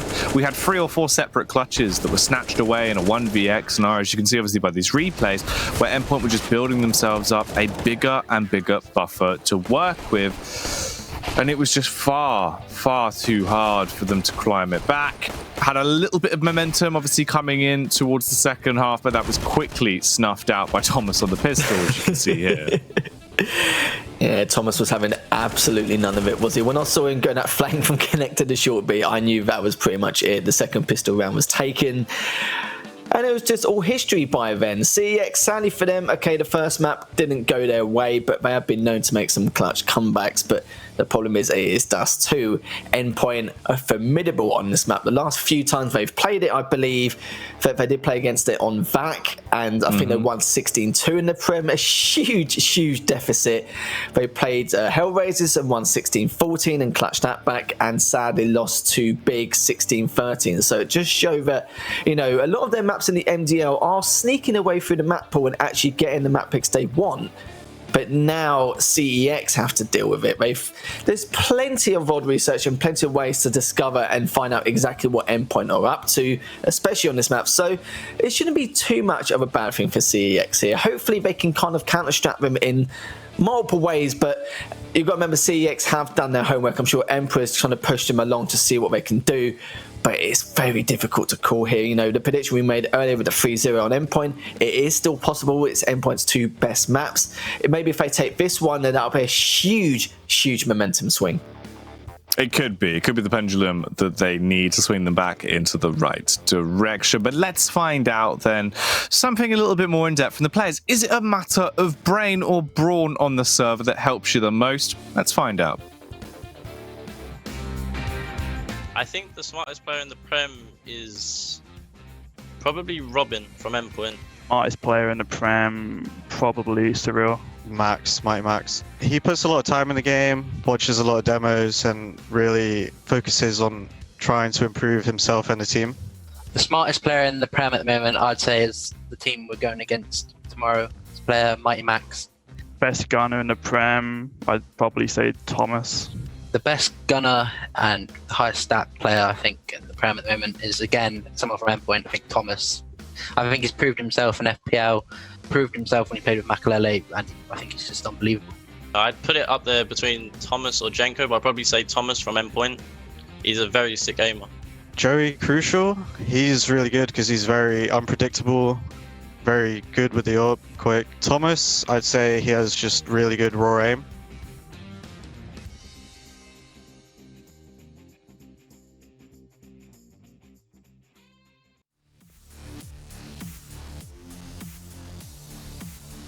A lot of love for Mighty Max Heath there from a lot of players in the Prem, Harry. I see everyone believing that he could have the biggest brain.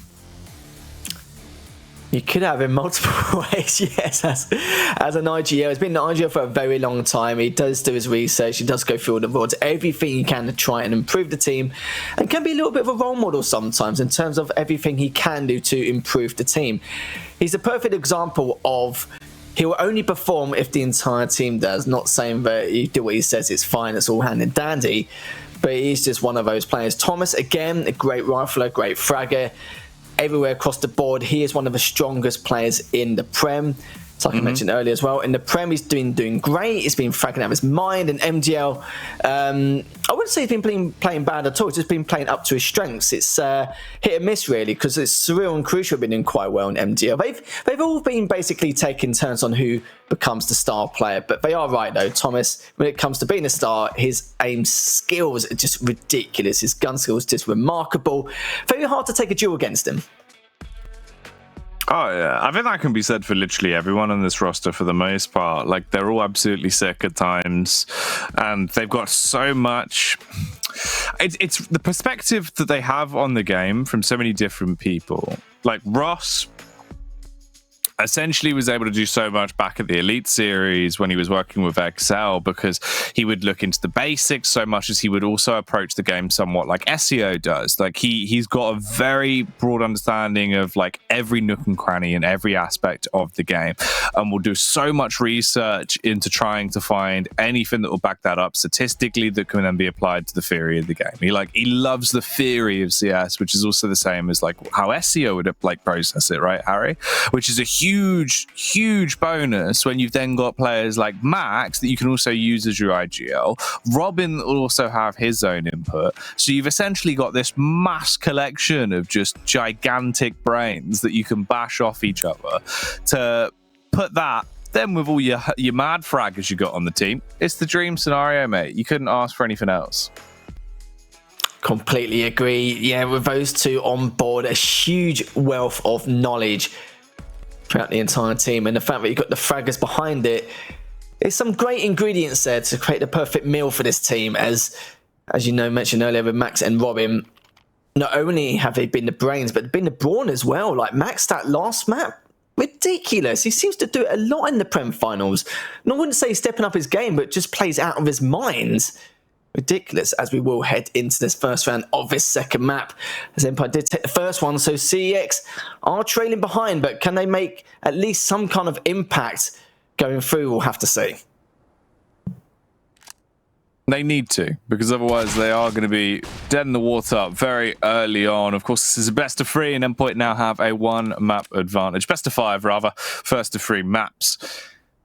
Coming into our second map, already a lot of damage done to Cypher. He's taken an initial dink and put him down to 14 HP to open up the round. And Endpoint, they're just getting prepared for an all-out burst towards the A site. Mike's has the smoke. That's going to go in to try block off CT, flashbang over to blind them on the site, and they will drop themselves down. They're charging up towards A. MT will put Crucial at bay, and he needs to connect a couple more shots, but he's had a real blunder into the round, Harry.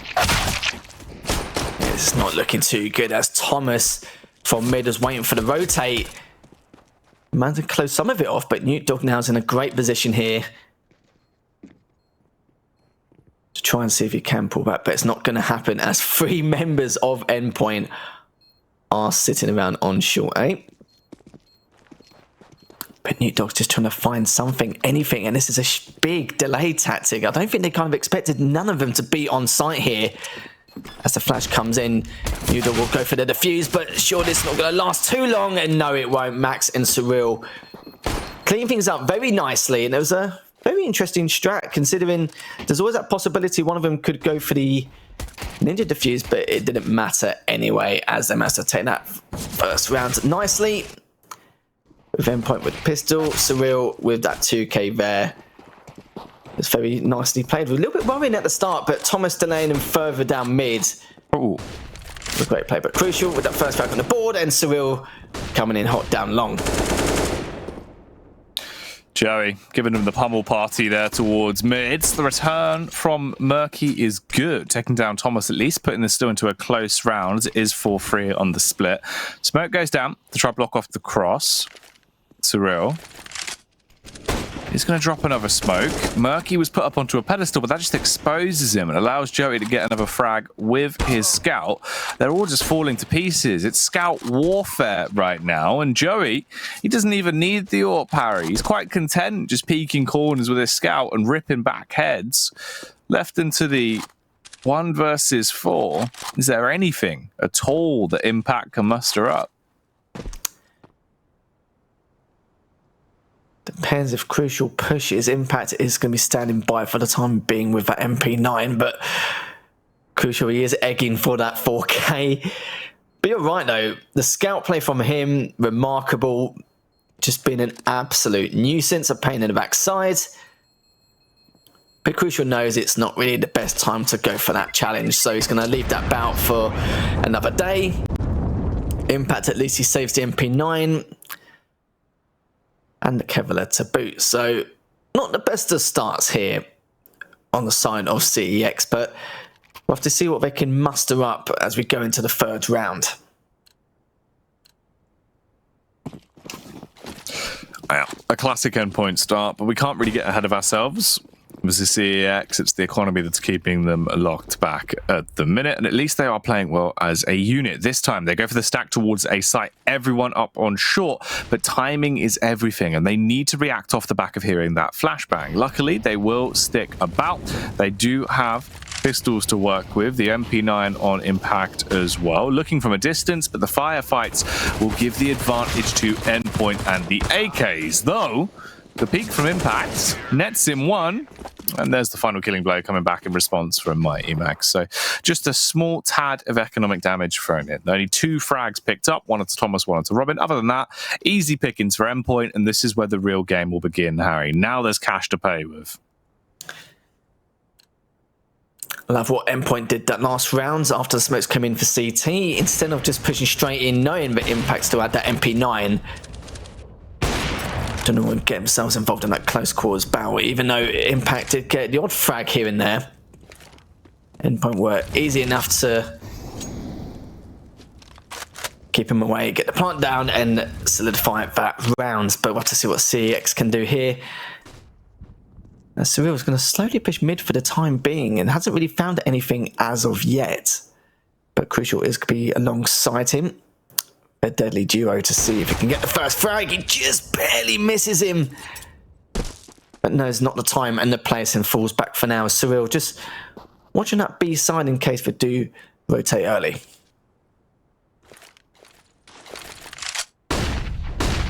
Flashbang comes over from Robbing, allowing them to clear short and not run the risk of being shot from someone playing on the close angle by stairs. They get an extra bit of map control. This also puts somewhat more pressure on CEX. In the game of push and pull, they've decided to attempt to bite back towards tunnels and send both their players in. Thomas was playing the off angle, and potentially if he stuck to his guns, he might have found the frag. Instead, he dropped off and then drops down. A Cypher will find the kill on him. Molotov back towards window as well, so they're actually really restricting this route. This would have been quite a rapid crunch from Endpoint into the B site, but from good utility usage, CX have delayed massively. Yeah, Robert does need to be careful. He realises someone is CT'd. I think they were trying to coordinate into that B site at the same time, but Max has got a great angle. He's got all the info he needs, but Robert has been taken down finally by MC, but Impact is just standing his ground for the time being. Max at send one, Crucial gets another, and sadly for Nuke Dog is all on his Larry, as it will be a 3v1. He's going to try and push in to see if he can get anything going. He's only on 23 HP, but surely not. No, of course not, as Cyril cleans things up and adds another round to the tally of Endpoint. Yeah.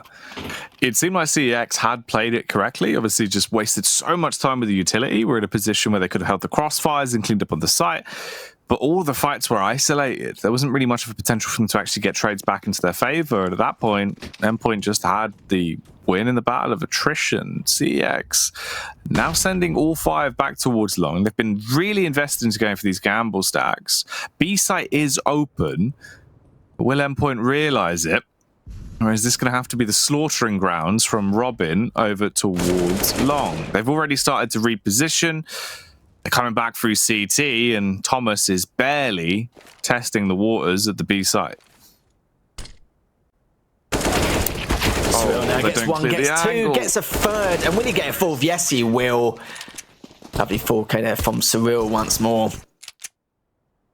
You're absolutely right, though. They weren't really too sure what was going on there, but a pause will come in, and I'm glad they've done it a lot earlier this time round. As Jack, I think discussions definitely need to be had. They don't want a complete replica of that last map, as it was 10-0 until they got that first round on the board, but that was their map pick, not on Dust 2, as Endpoint are just running away with this for the time being, going into the second buy round. But we'll have to find out what CEX have up their sleeve to try and back Endpoint off in any way. They need to find a remedy soon. They have got Murky on the AWP. Murky has been pretty proficient on the AWP recently, but when you're going up against Crucial on Dust 2, a map that Endpoint have been really at the forefront of the UK scene on, I'd say, in terms of some of the victories they've been able to find recently against European opposition, Harry, it's not a good spot to be in at the best of times. Surreal, again, he's just out at middle. They've allowed him to walk in. He's confident, he's bold, he's brash. But finally, for the first time, Endpoint haven't found an opening pick in a matter of seconds. It's at least being played a little bit slower from CEX, and they've not overstepped the mark. They do have 2 players grouped up towards the A site as well. Looks like MT's playing anti-flash back in towards Goose, and then he's got support from Murky on the AWP. The AWP needs to do so much here from Murky, Harry. Yeah, he really needs to get something going now, but he's been flashed away, mollied back. But what can he do? The flash does come in. But Murky, can he do anything? MC has been taken down. It's only Murky left. Can't really find anything, but managed to get the first frag on the board. But needs to get a little bit more going here, but he won't. Robin manages to trade things off, and it's just looking worse and worse here for CEX. As Newt Dog's going to see what he can find from long, but it could be a little bit too late here. Cypher tries to at least pick off Thomas, which he does. So a little bit of potential here. Cypher gets a second. But Max and Crucial are still waiting, and especially in a good spot, but they need to get something going now. The time is running out. But Impact's like such a huge amount of damage, but the defusers come down. But it won't even help in any way. No, it won't, as Max cleans things up. A free K for him to end that 6th round. Wasn't looking too bad at one stage, but sadly for CEX, they just can't keep these rounds going. 6 now for Endpoint. It's the sustainability. Like, that's the issue, is obviously we can question it and be like, how many times are Endpoint actually going to win these clutch rounds where like they're left in these tight scenarios, they're going to have a player massively step up. Normally it's not repeatable. Right now it seems pretty repeatable, and they're playing so confidently as well that there's just no respect. They're just charging in, playing the sort of CS that you'd expect them to see at high level, and obviously just banging it out, Harry, into a lot of these firefights. The confidence is the big issue. As now again, what, we're like 15 seconds into the round, and it's a 4 versus 2. Cypher's basically dead already at this point. They've got to throw in the towel. They've got to save. There's nothing else they can do here. The job is done. Endpoint will get the bomb plug down. That's going to be 7-0.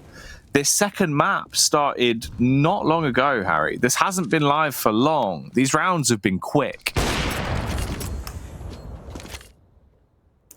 Quite a few mistakes have been made, like you mentioned earlier, where Endpoint will get an early frag at the start of most of the rounds. Mid control given up quite easily. I wouldn't even say given up. Surreal's just walking in, but maybe that's their plan. Maybe they've got something up their sleeve to try and at least reel them in, but it doesn't seem to be working at this point. But even if they lacked in util, they should have surely got something going during that 7th round, but it just wasn't to be. Max, I've got to talk about him again. Hasn't died yet. It's been 7 rounds. Max's aim has been really on point. Sometimes with Max, yeah, okay, he's not known as the fragger. He's known as like the IGL and does really well when his whole team performs. But I seem like in every Prem final I see him in, he seems to take it on another level. But then again, you've got to see Surreal as well. Only taken 1 death, 12-1 so far. And Cypher on the opposite end of things, even though they haven't taken a round, has been doing quite good now and again, but Surreal is just increasing his KD. Gets 2. MT finally finishes him up. Cypher gets one of his own, so could get something going here as Crucial is sitting back. Robin is on a site. We'll need back a short for now, but Crucial's waiting to see if he can find him. The call out has been made. Oh, but gets one in mid. That was a beautiful op shot there as Robin will peek out, and there's only 1 member left standing. Impact. Can he get anything going? It's unlikely. He's going to get sandwiched in at some point. But could get Crucial off guard here. Yes, he will, and it will be a one-on-one between Robin and Impact. Right play to make, though. Go for the wide swing. Peek him with the AK, get the tap off. Obviously, Robin, realizing he was low, Harry basically just thought, you know what, swing on him. Try and make it hard, shot to hit, decapitates him. That's the closest it's been as well. Again, another clutch round, reminiscent of obviously what we saw in Overpass, right? Where it comes down to a position where CEX could get their opening, and it's snatched away in the one-on-one. Surreal now pushing straight in, gets taken down by MT there from the flash. A slightly better start here for CEX, as they did do that before, but Max was able to take him down. This time round, MT got the better end of the stick, but Thomas now. Let's give him a little bit of a wander around B. and see what they can find here. I haven't really got enough info, but there's only one person that's Impact playing that B site, whilst New Dogs tries to see if he can find anything around mid, but he's got to be careful with Crucial's AWP. Jerry's holding the tightest pixel angle there. He was keen for it. Filthy cut angle in play, but no one's going to push into him. They do have the advantage in terms of the frags, obviously putting themselves into a 5-on-4 at least. But can they convert? Can they actually clutch this down into a round? Max sitting in the middle of the smoke. Well, the way smoke's been working recently, if you are inside them, they fade a little bit quicker for you. So he's playing the bold play, being a little bit brash. Flashbang comes in, and that is a flawless peek from Cypher. Decimates 2. Crucial comes back through with the trade. He's caught his pants around his ankles, leaving it on Thomas. A tricky situation to try and clutch from. And finally, CEX get their opening. 9 rounds into the game. That's when they come online. Back online indeed. Cypher, that flash and B tons. I think if there was one player you don't want to fight against going on one of the sites, it would be Cypher. And when I saw him rotate round with Impact to hold up B site, I knew they had a much better probability to at least try and get something going there, which he did. Thomas can hold his own, but we'll have to see what they can do now. As Crucial as that's seen at least 2 down long. And it's pretty much going to give it to them, but Surreal, he's desperate to have a look around mid again. He's done it a couple of times in the past, but no one was holding the angle at that time.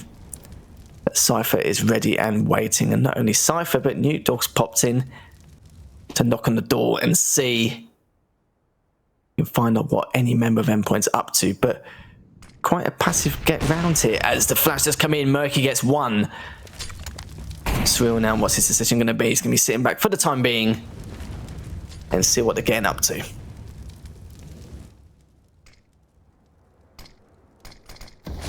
Smoke goes over, so they can actually get out on short. They have sparked the rotation back around as well. Paranoia is certainly running through the minds of CEX in the position they're currently in. There's the exchange of smokes as well.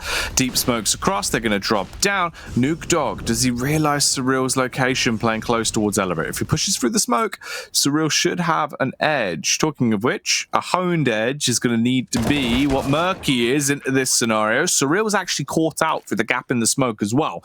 So Nuke Dog strikes, and it seems like his punch is harder than his bark. A swing from Crucial puts them into quite a depth-defying position as well, as there's so much that can be done that we're trying to line up as well. Almost wanted to gift him the collateral, but the retake works out for CEX, and they actually chain the rounds together. That's a huge point, Harry, as the economy will at least start to build a bit now. CEX, is this the momentum they needed? That was such an important round for CEX there. Great way to retake the site. Seen a bit of life in them now as we head into round number 11. But Endpoint still have a little bit of an economy still, but this is an important round for them to try and at least extend their lead. If they don't now, then it's going to be potentially a couple of rounds down, but Murky will play the AWP. Empty and Cypher do have a couple of AKs in hand. And then they're just trying to feel out Endpoint at this stage to see what they're getting up to. But New Dog's ready for him. He's on CT, does give away his position, and Molly does come in. But it looks like they will have to back off once more. Ooh. Again, the same contact play coming through from CEX, but Cypher, with a very precise blow, takes down Thomas, and I imagine that one's going to be a bit frustrating as well. Endpoint, finally they've been halted onto their T side. They're not being able to burst through as rapidly and as heavy-handedly as they were just mere rounds ago. Smoke going back down as well, going to block off CT as that will bloom and then allow them to try and go for a mid to B burst. Molotov wastes more time, and time is a very precious resource at this point, Harry, as they only have around 30 seconds left by the time that fades. Flash does come in, but it doesn't matter anyway. Surreal Takes down Cypher there, but Impact's still lurking around here. New Dog does come in there, managed to get one for his troubles. He's trying to look for that second, but it will be a 3-on-3 potential retake, depending on if New Dog actually goes in, but gets caught off guard with the molly there. And we'll back away for now, so the plant does come in. Cyril's taking a huge amount of damage, left on 6 HP. New Dog's going to see what he can find. Doesn't find anything as Crucial takes down one. Robin takes another. Murky is the last one left standing, and he doesn't want to give away the AWP, so it's going to be left, get away for now, save it for the next round. And for Endpoint, that was very important for them, considering how their economy is looking. But not looking too bad, looking slightly better. But CEX need to start getting a string of rounds, like you mentioned earlier. A couple here and there is fine, but at some point, Endpoint's going to get taken down. But it doesn't matter. Murky has lost the AWP, which is going to make matters even worse, even though he can afford another. So they could buy here, but there won't be much util in all fairness. But decided to go for it anyway, and I think it is necessary at this point in time with a scoreline like this, with Endpoint up 9-2. Yeah, you got to buy. Like, you have to at least reinvest into it, and the cash is all right. Like, you can still get out an okay buy from it. Obviously, 2 Pharmacists and MP9 isn't ideal, especially when Cypher's actually put down that low already as well. So it's definitely not gone the way they would have dreamed it to. Endpoint have been so aggressive with their control towards mid, and Crucial, he's just back on his high horse, being able to just find opening after opening, playing so many cheeky off angles. He's always been an aggressive AWPer, and you can see it's the style he takes to the game as well, Harry. It's fantastic watching Joey AWP. I've always been a big fan of his. Crucial, wanting to try and close it down with a hat trick into the round. Wouldn't be surprised if he nets it. Cypher going to be sat in lower. Does have the MP9, and he's just playing the angle, hoping that maybe they'd exit towards him. If anything, he could upgrade to a better gun, or best case scenario, no one comes anywhere near him, and he can at least save. Yeah, with Crucial, it's not only his AWPing, it's his game sense which complements it further. He knew where they could be rotating round, and Cypher, all on his lonesome, waiting for that next round, saving that MP9 in his armor. But sadly for him, he won't be doing too much else. Poor guy, but it's not too late yet. Even though it's 10-2 in favor of Endpoint, hopefully they can at least get back in the driving seat in some way. It's also just the angles that Joey peaks from. Like, it's cool watching him warp. It always has been. I remember, like, back in the day when he dropped like 30 over the course of like 3 different maps. It was like 330 bombs in a row against game agents or something ridiculous. It's absolute madness. Robin, as he turns the corner, sees the entire cast of CEX towards long, and now they're going to be fighting from quite a substantial distance as well. They have actually got the advantage of the round, but they need to recover the weapons. That is going to be the big point. They've been able to at least get one of those AKs back. That Kalashnikov now being donned by the dog. Surreal, giving out 3 hugs in the smoke and spraying them down with a collection of bullets to go alongside it. Crucial with a bang shot onto MT as well. Quick fire action, Harry, putting us 11-2 on the scoreline. This is looking like Overpass all over again. You're not wrong. I can tell you that for a fact. It could be worse. But last time Endpoint played in the Prem on Dust 2 was against, I think it was back with Emerald Shine's crew, and it was 16-2. And they were a very strong team back in the day. And even now they're still doing pretty well, but it could be a similar outcome if CEX can try and pull their finger out. But Robin waiting patiently outside long doors. Surreal just having a little bit of a wonder. He's not pushing mid as much as he used to due to Nuke Dog holding that CT side of mid, but he's actually playing in pit for now.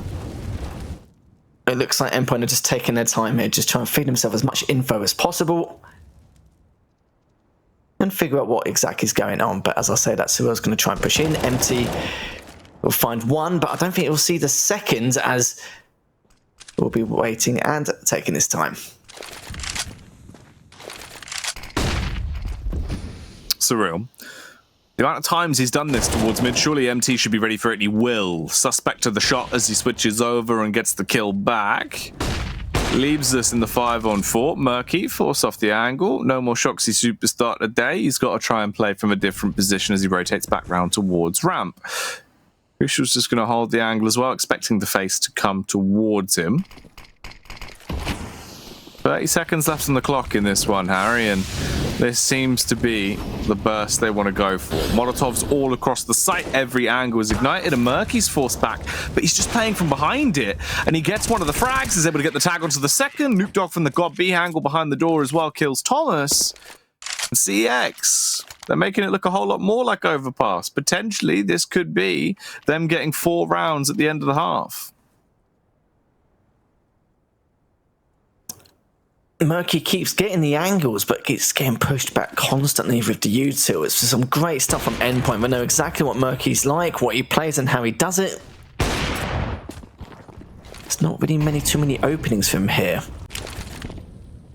Let's see what he can do on this round. At least he's still got the AWP in play. But what can Crucial do down at mid? As Murky is having a little bit of a wonder to see if he can try and find anyone, but for now, he's just holding the angle. Seeing back on CT, but look at this from Thomas. Oh, he gets taken down again. Cypher, I mentioned his aim skill before. It's just phenomenal to taking Thomas every single time, and he's classed as one of the best riflers in the Prem. But now it's going to be a 4v4 going to short age. See what they can do here, see if they can get the bomb down. Not really going to find much apart from Nuke Dog sitting back in long to see what he can find. But it will come down, Jack, and we'll have to see if CEX can at least get this retake. Can they mount it? Will it work out for the last round of the half? They've got kits, they've got utility. But have they got their wits about them to win this one? Playing up close and personal, Mighty Max looking to try and get within breathing range to try and stop them from breathing. And he won't be able to slaughter them all down. It's up to Crucial to do that damage, it seems. It's 1 by 1. He's picking them to pieces with the AWP from long. Nuke Dog will peek, but he'll only claim 1 before he's traded back upon. Crucial really putting a full stop at the end of the half on that. 12-3, Endpoint soaring through. Looking dominant here. They really are, and CEX, they need this pistol round more than anything at this stage. If they don't, then it's going to be looking pretty bleak, and like you mentioned earlier, Jack, it will be similar to that Overpass game in map number 1. But CEX, you know, they need to try and show a little bit more flair here. You saw at the end of that round, Crucial was AWPing out of his mind. He was just playing very patient, just does what it needs to be done, really. And you saw the rest of them, they just seem to be executing the sites and feeding themselves the info so well here. But one of the main points we have to take into account is the fact that Endpoint, they're not really giving Murky any room to cause for any action into effect, especially with our AWP. And it's been one of the talking points here. But we know how good Murky is, an incredible player, but it's not really giving him much room to breathe as they enter the site constantly. But we'll have to see what can be done here, as, like I mentioned earlier, CEX, they need this pistol round to give them at least a little bit of a glimmer of hope. But if not, though, it could be falling short once again, just like in map number 1. Yeah, if you're going to be able to win it, you need to reset yourself right here, right now, coming into the second pistol. They're all grouped up.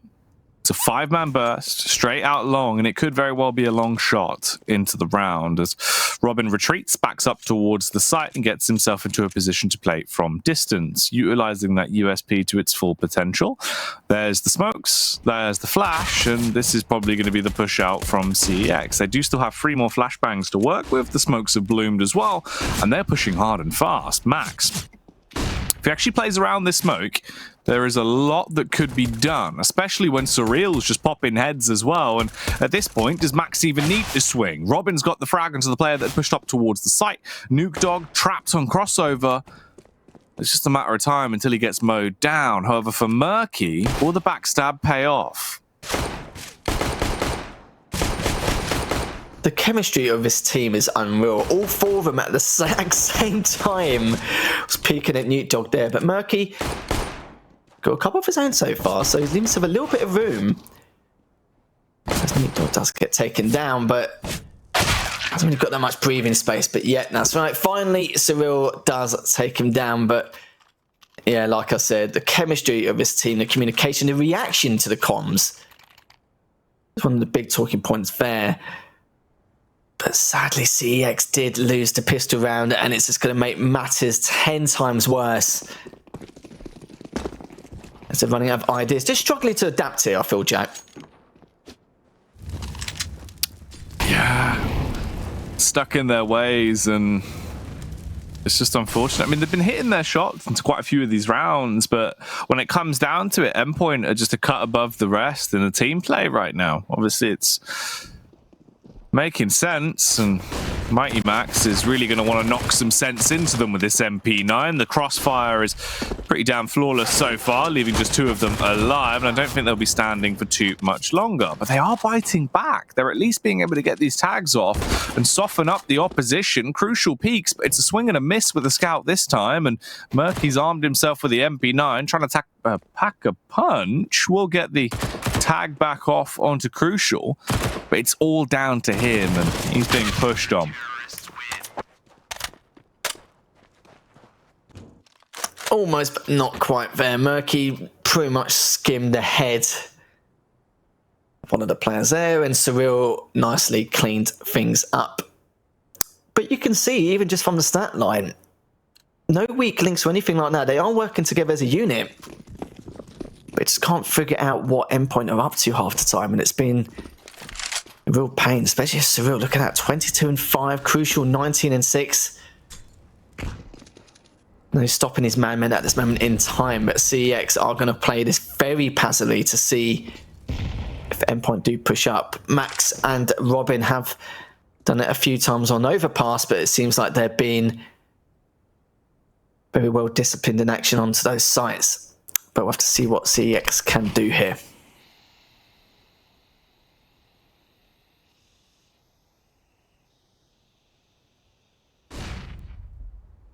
This could be the 15th round.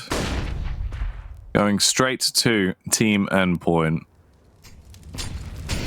At that point, they'd be 1 round away from winning this map, and 1 map away then from taking the series. And if they win this, we're going to Vertigo as well. Another map that Endpoint are incredibly proficient at, so I wouldn't be surprised if things keep falling in line the way they want them to. Cypher brought down to 11 HP. They do have the advantage for once. The T's are in a good position, and it keeps on giving as well. Cypher cuts through his opponent. Impact comes out swinging as well with the Kalashnikov, and they do starve off that match point from Endpoint for just a little bit longer. A much-needed round win coming out for CEX. Murky's on the AWP still as well. They've got the AKs to bring to the next round, and Endpoint are forced back down to just the pistols and scouts. I wouldn't be surprised if we see him go for the most strat here and just push up mid. Wouldn't blame them, and as we say that, Crucial gets one for the pickings, and it's an important one. Serena's just waiting patiently to see if anyone does pop up round short. But Thomas is at the perfect angle here to clean things up. Yes, he does, and that's a really important frag. Cypher's been a bit of a nuisance here and there, but it's looking a lot better now for Endpoint throughout this round, as Thomas, at least he's got the AK, and Cyril and Crucial with the scouts. And Max and Robin for the digs for the time being. But it looks like they are going to be looking to see if they can push up on that B side. But Max is more than ready to try and feed the info as he's waiting patiently to find out what's going on. But look at this, so we've got a few of the members of Endpoint assuming that it could be A, but at least Crucial's on standby in case anything happens. But Max got the info. Managed to take down 2, but Crucial is helping him on the sidelines, but Crucial managed to finish things up. They get a nice little 3K of his own. 15-4 in favour of Endpoint, and it could be another 16-4 here, Jack. That seems to be the way it's going, right? And obviously it's the double-edged sword of the economy inside of Counter-Strike. CEX, yeah, sure, they won that round, but the trade instantly came back through from Endpoint. They've now left them bankrupt and really on their last legs here on Dust 2, Harry. It's 2 Mac 10s, a Tech 9, a Scout essentially being the big impact factor for CX, and they're just going for a mid to B burst as well. They've charged out. They're down, and now it seems Robin, look how bold he is, fighting through the fire and the flames. He pushes out, sacrificing himself to try and make the superstar play, and that's it. It's all said and done. The 5-7 frags from Surreal is the last thing they are going to see and feel.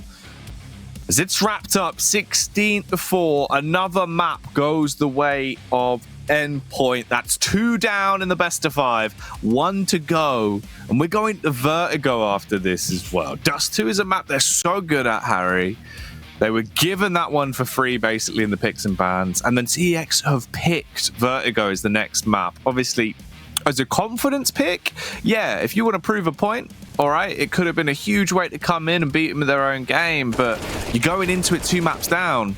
I'm worried for him, Harry. That's where we're going to be going after the break when we return with this series. For now, enjoy the highlights.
That's why you don't the big dog.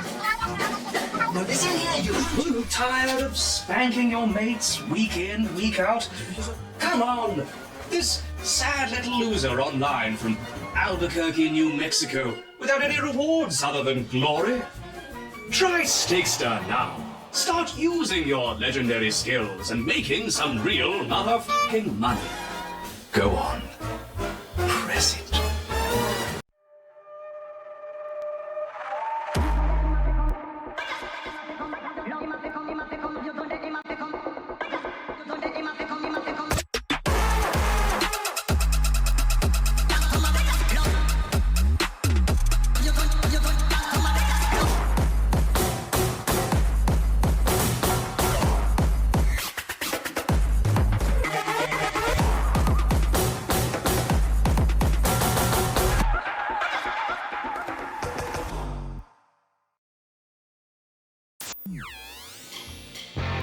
Parsec lets you play your entire library of games on any device, anywhere, with anyone, at any time. It's easy. Install Parsec and boom, your PC game library is at your fingertips. Are you bored playing solo? Share a link with anyone and go multiplayer. No friends online? Jump into Parsec's arcade and play with people from all around the world. Parsec's available for most things with screens. Download now.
Hello everyone and welcome back to the ESL Premiership. We've already rounded out 2 maps of our best of 5 and we are steamrolling through, much like Endpoint are on the server, Harry. They have been doing a ton of damage and it's been looking absolutely disgusting how lethal they've been on the server.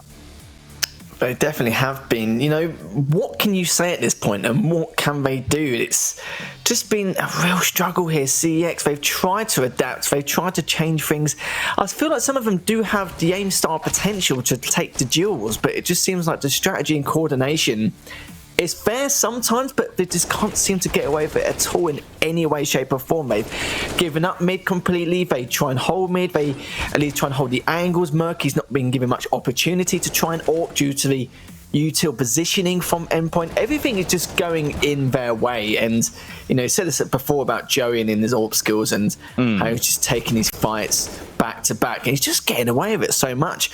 I will probably say as well that people standing out for CEX just to swing some roundabouts, go to the opposite side. Cypher's impressed me a lot. Murky, even though he's not been given much opening, he's at least been able to keep him at bay from time to time. Impact also has had a few bits and pieces where he's been quite strong, but it seems like everyone is on the same wavelength in terms of how they're executing the site or holding certain angles or paths to try and close out certain rounds against Endpoint, but it's just not going in their way, sadly. But if a reverse sweep is on the cards, possibly, but it's looking very unlikely here, as we will be going to map number 3, which will be Vertigo soon enough. And even then, it's one of Endpoint's better maps, but at the same time, with CEX, they've also said they do enjoy playing Vertigo. Newt Dog and Emperor did say in an interview that they enjoy it.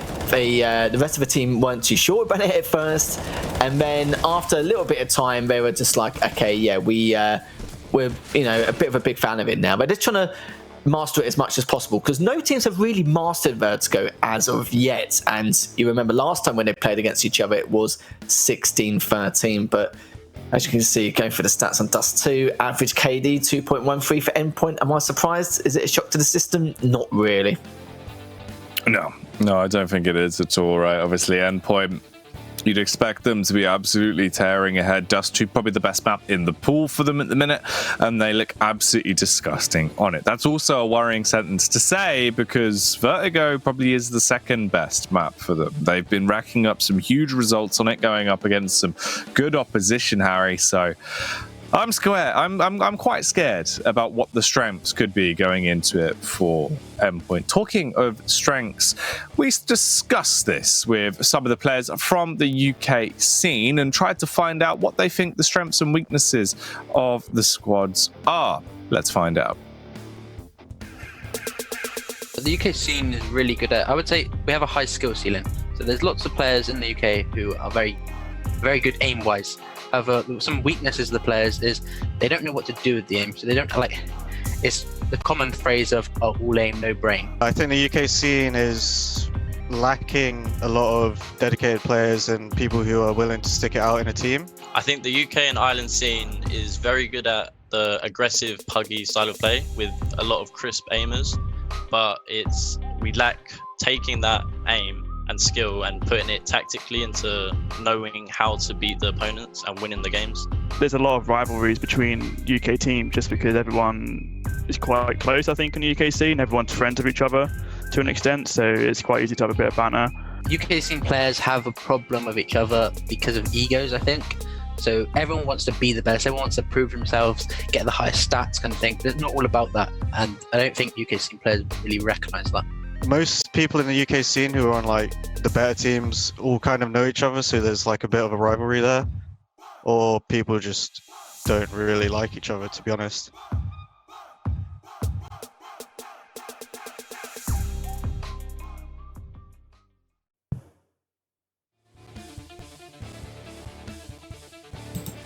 So basically what we've learned from that is everyone hates each other, Harry.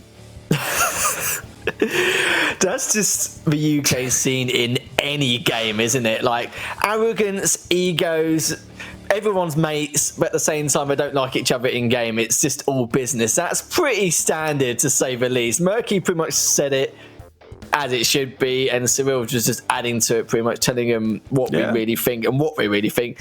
And I'm not gonna lie, I completely agree, 100%. Oh, it's not surprising, to be fair. I mean, it is accurate for the most part, honestly. Let's get back on track with what's going on then and have a look at, of course, the veto for the series. See which maps do remain. So moving on to the position we're now in, obviously we've already had Overpass played out, 16-4 victory for Endpoint. Dust 2 went the same way, 64 victory for Endpoint.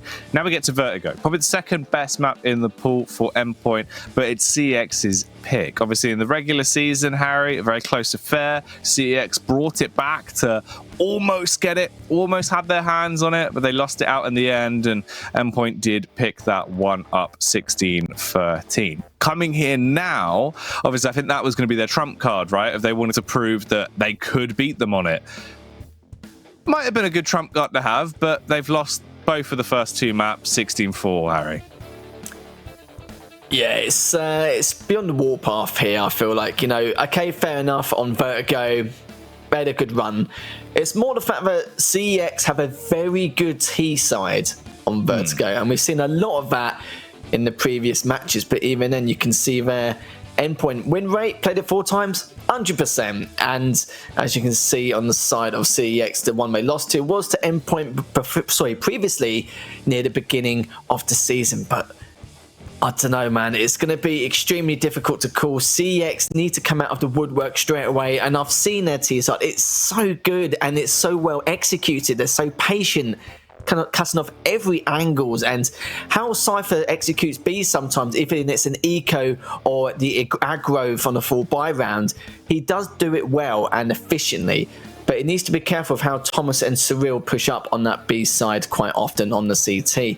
Have Endpoint been able to correct the little things here and there? I'm sure they have done, especially the opponents they play against in MDL. But it's more important for CEX here. They took a little bit of a battering at first, but now we need to see what they can do here, as it is going to be still a little bit of a struggle, but I haven't lost all hope as of yet. If they can take this map, then hopefully the momentum will swing just a little bit in their way, but 16-4 twice in a row, it smells like a 3-0 all round. It does. Honestly, at this point, I would have to say that I'm, still 100% convinced by our initial predictions that we had coming into it, saying that it was going to be a 3-0 for Endpoint. I think with the way the veto's gone, it played into their hands as well. And getting to this point, it's got to be that final map. This has just got to be where they lock it down and walk away. Obviously, not only creating history with their position in the rankings currently on HLTV with the position they're in, but also being able to create history inside of the Prem in the UK scene alone if they get their 5th victory here tonight. Another name etched into the trophy, obviously. What prestige that would be for an organization like Endpoint. Only time will tell though, Harry. They still need to win this map. It's not over yet, but we are into it. And CEX, they're going for a slow contact play as they make their move up towards the ramp early on.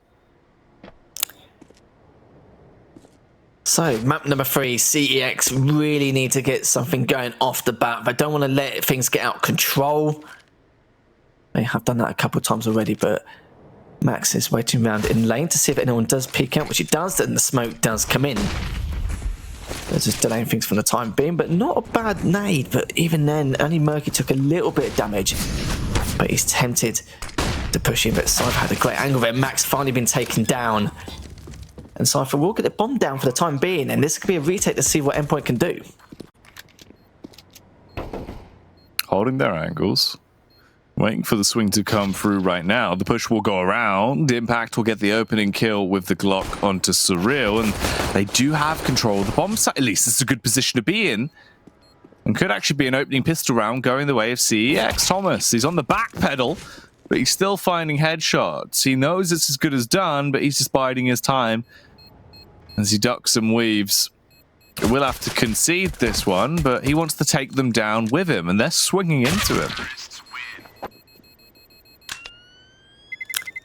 That was a real shame, but Max did everything he could to delay things further. That was the most he could have done, but it just wasn't to be. But this is exactly what CEX needed. Just a pistol round, just to get him into the swing of things, give him a little bit of confidence going into the future rounds.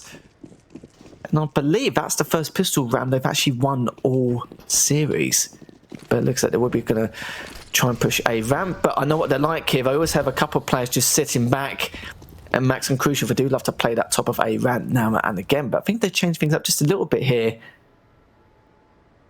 just to see if they can get anyone. But CEX are slowly pushing here, Jack. CEX coming in again towards the A site.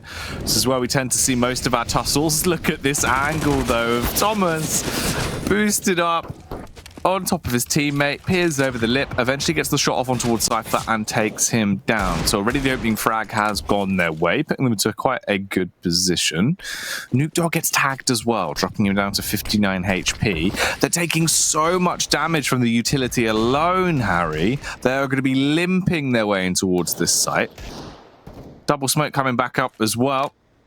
And they're just wasting so much time. But the time CEX actually have clear vision to be able to push in, they're really not going to have a lot of time to work with, especially when Robin's still got the HE. HE is going to be big. CEX did waste a lot of time hoping to make him think that they rotated around to B, which of course they didn't. But Murky is on site. But like you said, with the HE, Robin is waiting to throw that and got a lot of damage done. And New-Dog down to 2 HP. But the bomb does go down, though, so we'll have to see what they can do here. But they're not really in a good stature in terms of their HP, but they're going to be pushing straight in, see if Cyril can find anything. But Murky just looking for the smoke to see what they can find, just trying to bait them out in somehow, some way. As Max does push the scaffolds, gets one, gets two, and gets a third. Beautiful stuff there from the lads of Endpoint. Yeah, clean up from Mighty Max, just popping off with the deagle, doing what he does best, and Endpoint, they instantly bite back. Very nice round. They don't lose anyone at all playing with the utility. It's smart stuff, and it's been clean for them.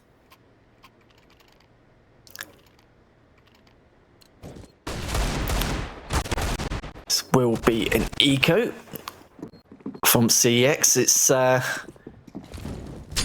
real shame after the bomb plant, but even then you saw Robin with that nade must have taken a huge amount of damage backing him off.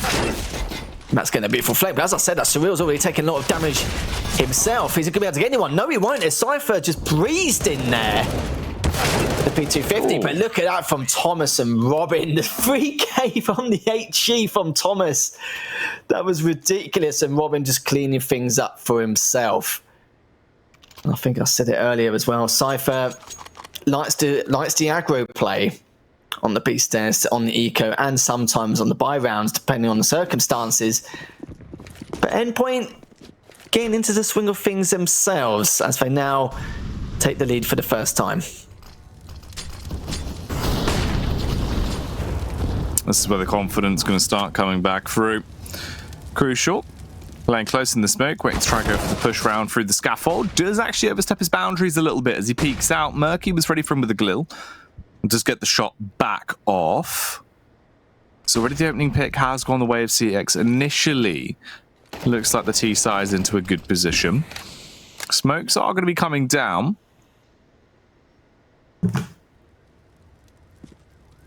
Not a lot of time left to work with into the round yet. There's no need to rush things just yet. Utility dwindling for Endpoint as well. One smoke, two flashes, and a HE is all they have left to play with. The smokes do come in. CEX managed to get that full lane control. And someone's already on default, so the bomb does go down. Just trying to see if I can find anything through the smoke, but not as of yet. And it's actually Max and Robin and Endpoint who've been taking more of the retaliation from CEX. But what am I going to do here? Seems like they are lurking around. Impact does find one. Max is going to try and find one of his own, which he does. So at least he gets to trade. But for now, though, CEX just patiently biding their time and seeing if they can get any exits, but it doesn't seem like they will. But Thomas is coming a little peek around. Anyway, just trying to find one, but Newt Dog pretty much has his number going through. That's another round for CEX, keeping things a little bit close during this early stage of the map.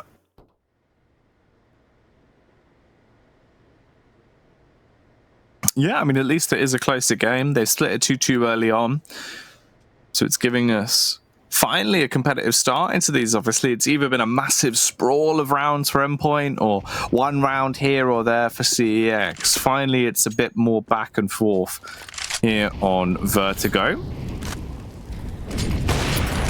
Round 5, crucial, starting to play with his tempo a little bit as well, going for the aggression early on as he swings wide, looks to play for the pick, but won't actually connect onto it. Now we're left into this position. 5-on-5 with map control slowly being established by CEX. Rotation coming back around as they do want to group up and go for a late round A take.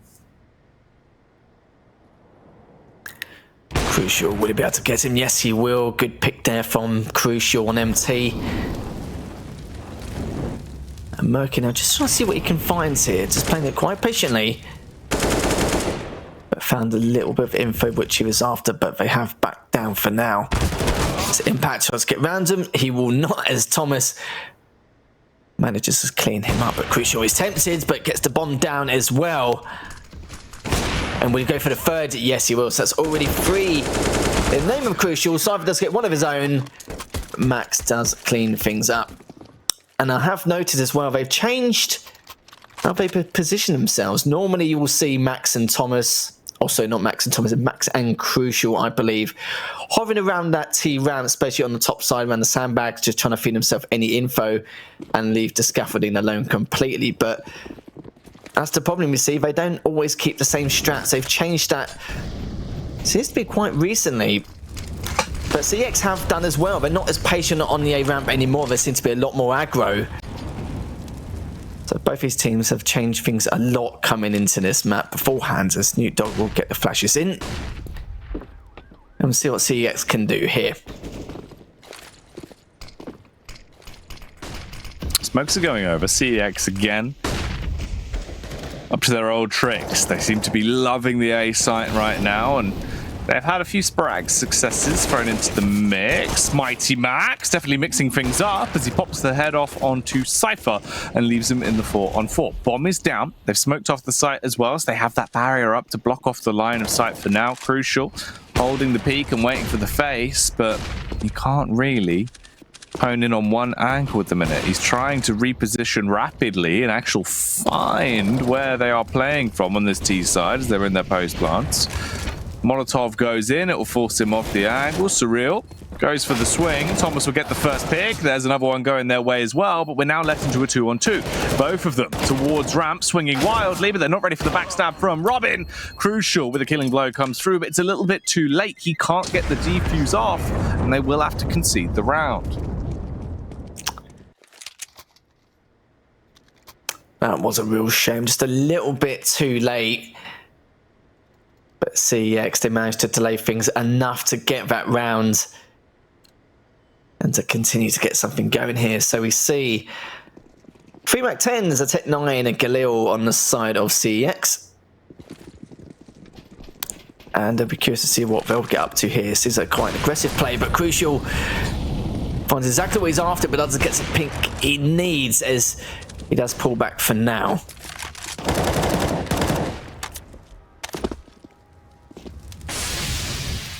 Already losing one man in Cypher. Isn't a great start into the round here. And Crucial's just holding with the AWP.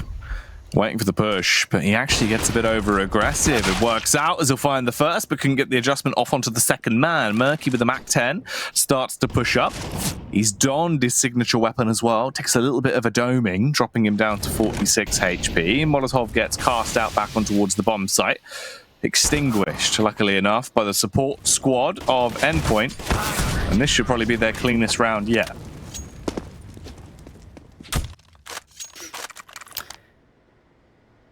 Endpoint, another round on the board. And CEX, they've only been B once or maybe even twice, I believe, and that was just during the eco. But I know Cypher loves to play that side, hasn't really had much of a chance as of yet. Definitely seem a lot more coordinated compared to before. But it's just mind games at this moment in time as Crucial managed to sees a few, but catches one off guard as he's going up the A ramp and tries to get a second. He won't, but it doesn't matter as Thomas cleans things up. Max gets two. And will he get the third? No, he won't, because Robin will take it from him. Another quick and successful round from Endpoint. Worrying as well, because now you can actually see the momentum starting to build up. They're finding their stride, and it's scary.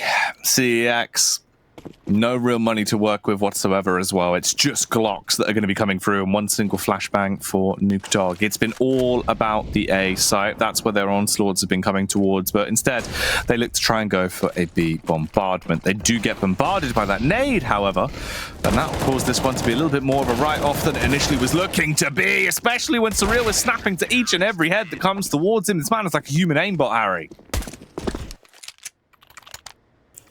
I'm just disappointed in Robin stealing his ace. Could have gave it to him. Could have been a nice guy. Yeah. Never mind. I suppose they won the round, didn't they? It doesn't matter at this point as Endpoint extend their lead 6-3. CEX. Not the best of util. And Nuke Dog with that Ganil, but let's see what they can come up with here. Cypher just hovering around underneath B stairs. Max is going to see what he can find on the A ramp. It seems like Crucial and Max are both playing the top of A ramp again, knowing that there's not really much of a possibility for them to get mollied off. But there's having a little bit of a wonder here on B to see what he can find. And Robin now is just waiting patiently just to see they will fall through. But Surreal gets one of his own up. Your Cypher taken down straight away.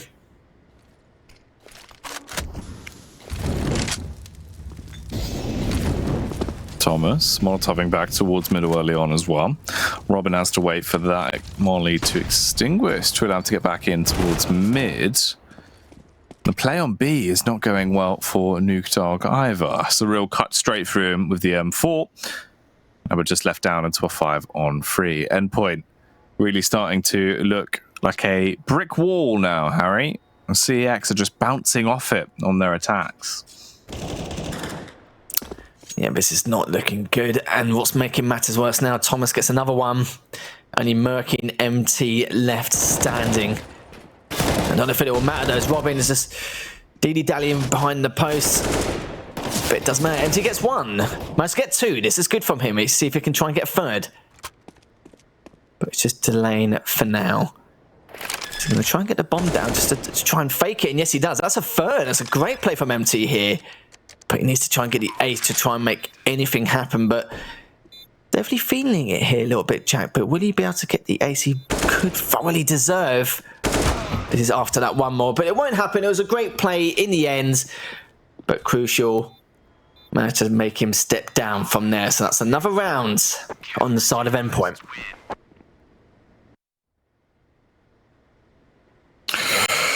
There you go. Snatched away. Another one wired straight to the bank account of Endpoint as they're getting close here, Harry. Really racking up some rounds on their CT side now. And CX, they need to cause a racket. They've got to bring some ruckus into the game if they're going to be able to find momentum, as they're looking a bit deflated now. And Robin, oh, he's trying to inflate his stats as he pushes in towards mid early on with the M4, trying to mow them down and only get one before he's traded back upon. But Surreal, playing the game of push and pull, oversteps the mark actually as Cypher cuts through him with the Galil. And finally, CEX have an early round advantage. tried to pad the stats a little bit, which might bite them in the backside, but we'll see what happens during this next minute and 17 seconds on the clock. Still plenty of time, so it looks like they're going to have a little peek around A to see what they can find. But not too much as of yet. Max behind the sandbags. He does love playing that side, but the last time he played, if I remember right, he got mollied, smoked, naded, and then that was him pretty much done for. But they're not actually checking it this time, but they're making sure to have the angle covered anyway. But how long can Max survive here for? Managed to get one. Will he get a second? No, he won't, sadly. Newt Dog does traded off as Crucial gets one for himself. Is this going to be trying looking for the seconds? Yes, he does. And will he get a third? Yes, he does. Lovely 3K there from Crucial to end that round, making matters worse for CEX. Endpoint get another one on the board. Joey back on the ball as he starts getting momentum going his way. 8-3. This is worrying for CEX by the minute. It's really starting to get into quite a scary prospect. Back towards the B-bomb site seems to be the call into this round at least. Surreal's dropped the Molotov and he's just slow walking down. He's actually really willing to try and take the fight straight to them. Plays on the off angle, but timing is everything, and all that means is that he is sent falling down to the depths. Molotovs come through as they will start to make their assault onto the bomb site.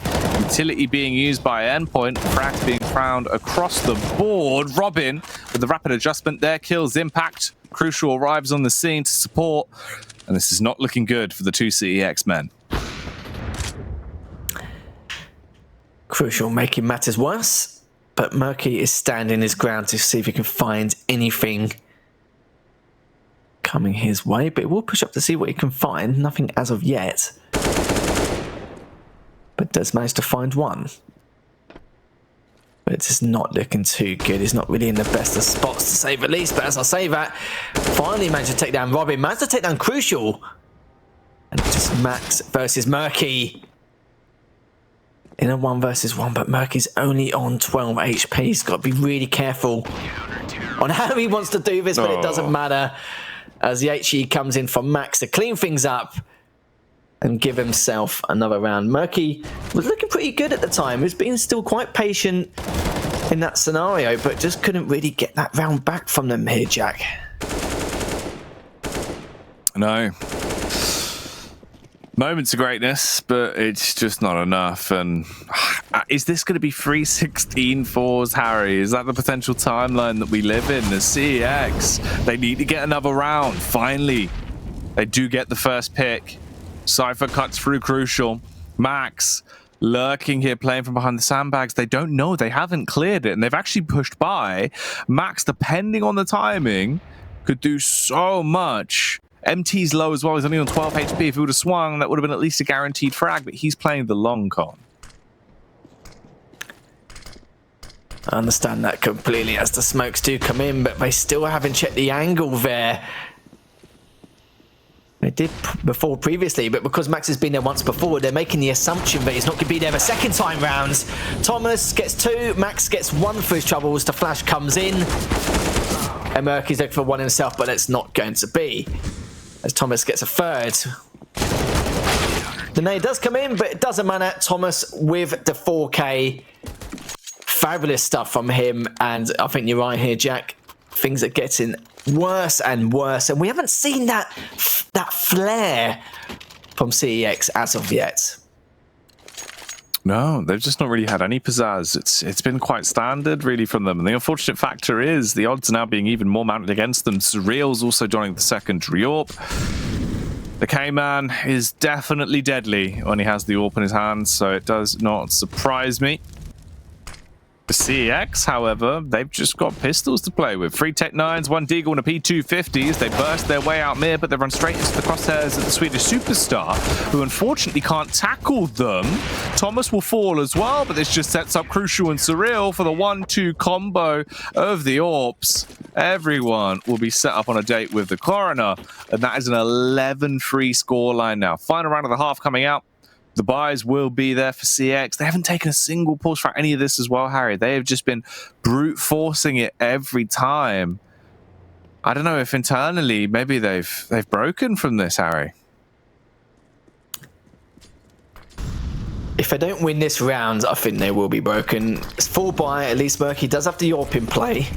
But even then, no. What can you do in this moment in time? They just got to be really careful and expect the unexpected like they did earlier. When Max was hiding behind those A sandbags for a second time and they just made the assumption that he won't be there again. But Impact now. Just holding back for the time being just to see if he can find anything. Will be met with one player, but the spray comes in, not really too good, but Robin takes an out, but at least Newt Dog gets to trade, so at least he's made something of this as Thomas is still holding his ground. And Max throws an A to C, but Endpoint haven't really got much info into where they could be going, but MT and Murky are lurking around the A ramp, but they've been a bit more cautious this time. They can't afford any more mistakes here.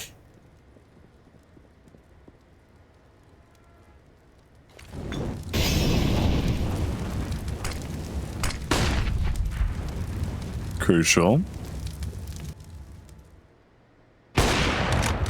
There's the opening pick from Joey on the AWP. Plays it safe this time. Drops the smoke. Doesn't overstep the boundary. Will reposition back towards the site. Should be an easy adjustment for him onto Cypher, but he wasn't ready for it. Mighty Max with the elevated angle. Hits them with the elbow. That's a single frag picked up there. Trading back onto Cypher, and they have to get the bomb down. Murky, he's taken a lot of damage. That nade's going to put him even closer to death's door. Surreal will find the kill with the AWP, and it's all on MT. Kalashnikov to clutch as he peeks out, hoping to run rampant from ramp, but he's going to need to be a lunatic. Whiffs all of his shots, Harry. It was like the intro to Ali G. He's just spraying around him, and that's it. Another round goes the way of Endpoint. 12-3 at the half. Well, you're definitely not wrong there, Jack. That's one thing to say the least, but the wide swing completely threw him off. After he was doing so well earlier on, trying to take the site, but it just wasn't to be. As Murky gets a nice 3k for himself to start things off this round. But it doesn't matter anyway. So the first half, a bit of a weird one here, Jack, to say the least. Just due to the point that, you know, I did mention before CEX, they had a good T rounds previously when they last played. It wasn't too bad. But now, what can we actually do here? Can CEX be able to hold him off and take him to a fourth map? Again, looking very unlikely. And they really need to try and reset their mentality going forth.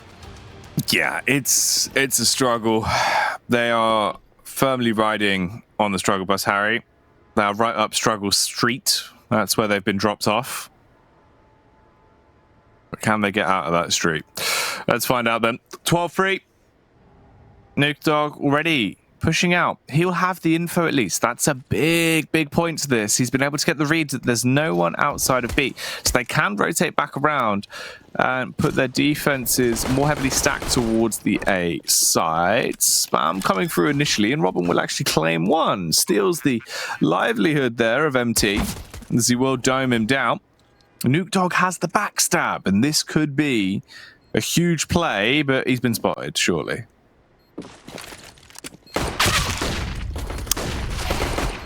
Saying that now, Cypher gets one of his own. Surreal tries to trade him off. Newt, that's another, and Impact does too.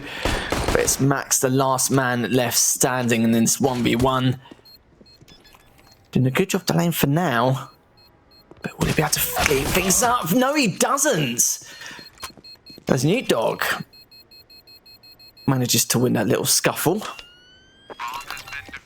Very close. He gets defused down, yeah. Not bad. At least they get another pistol in the hands, but what can we do with it here? Well, they've reached their tally at least, bringing it back up to 4 rounds on the board. Can they now break that and get more going for them? There's been a couple of times in the series so far we've seen them win a pistol and then Endpoint come back through and be able to make it mean nothing with the follow-up rounds. So they need to actually get those conversions in. They've got to win these on the trot.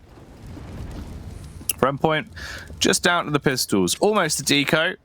4 of them coming through. 1 Tech 9 for Thomas.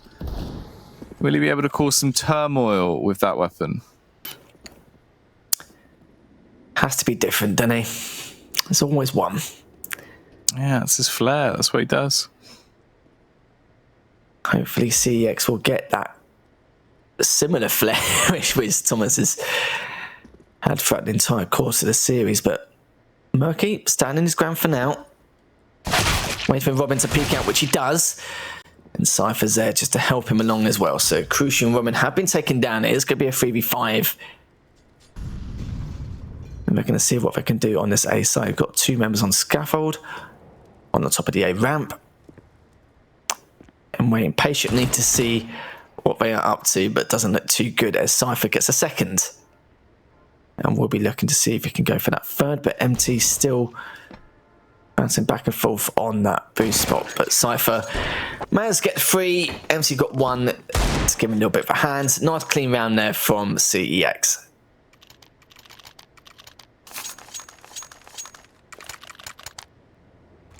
Scary factor is, though, of course, because they got that bomb down, Harry, they have money. The funds have been wired to their bank account. They can don these AKs, and now they just need to slay. They do have a vastly superior buy going into round 18. If Endpoint win this, that'd be 13 to play with as well. But Nuke Dog claims the opening pick. His aggression towards B has got him not only info, but also a frag this time around.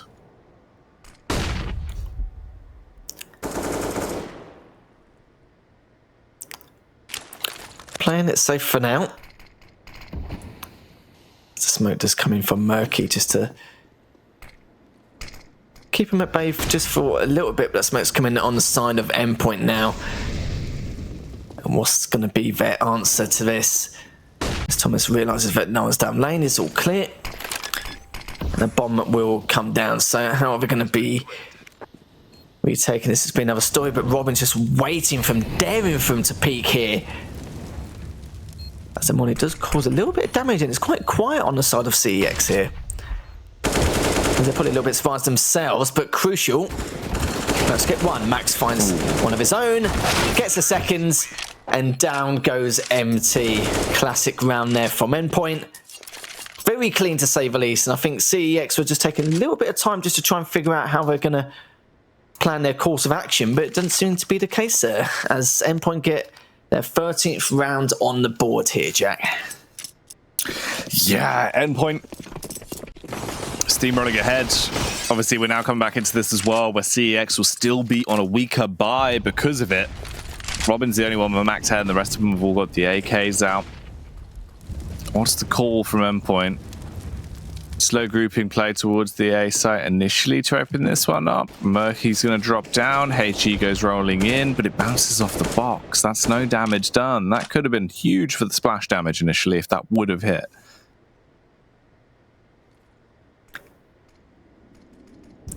The potential was there. And you see with Nuke Dog, he's pushed very deep onto B, but gets caught with his trousers down as Surreal cleans things up. But what is it going to be to play from Endpoint as Crucial tries to take 1? He doesn't in the end, but it doesn't matter as Thomas gets to trade with Robin cleaning up Murky also. So it's now going to be 2v4. And it's really not looking good here as Max is still waiting to see if anyone will pick from heaven. But U2 comes in. MT is going to see if he can catch him off guard in any way, which he does. Does take down 1 for now. As Robin does fall. And Thomas is still waiting. But can they take this 2v3? It's possible, but not likely as Max just makes matters worse. Gets a nice 2 kills at the end to finish things off. So only a couple rounds left for Endpoint to win this grand final, but CEX not been looking so good in each and every single map. We're hoping Vertigo, something could happen, even anything at this point in time, just to get that momentum swing going, especially with the close rounds they had at the start, but it's out of their hands now, but need to try and grab things back here.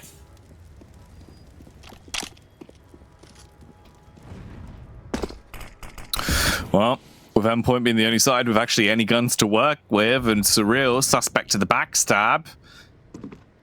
Just depends on the timing of the adjustment. He will find Cypher, so that's already 1 opening pick on the board for them. This very well could be match point coming up quite soon. They just need to play it correctly on the push out towards the site, and this is going to be a very pretty sight for Sore Eyes here of Endpoint, with the initial nades coming in, doing a lot of damage back against CEX, tagging them up and leaving them quite susceptible. Actually saving this one as well, it seems. Just playing for the exit frags from spawn, maybe, as they do have armor.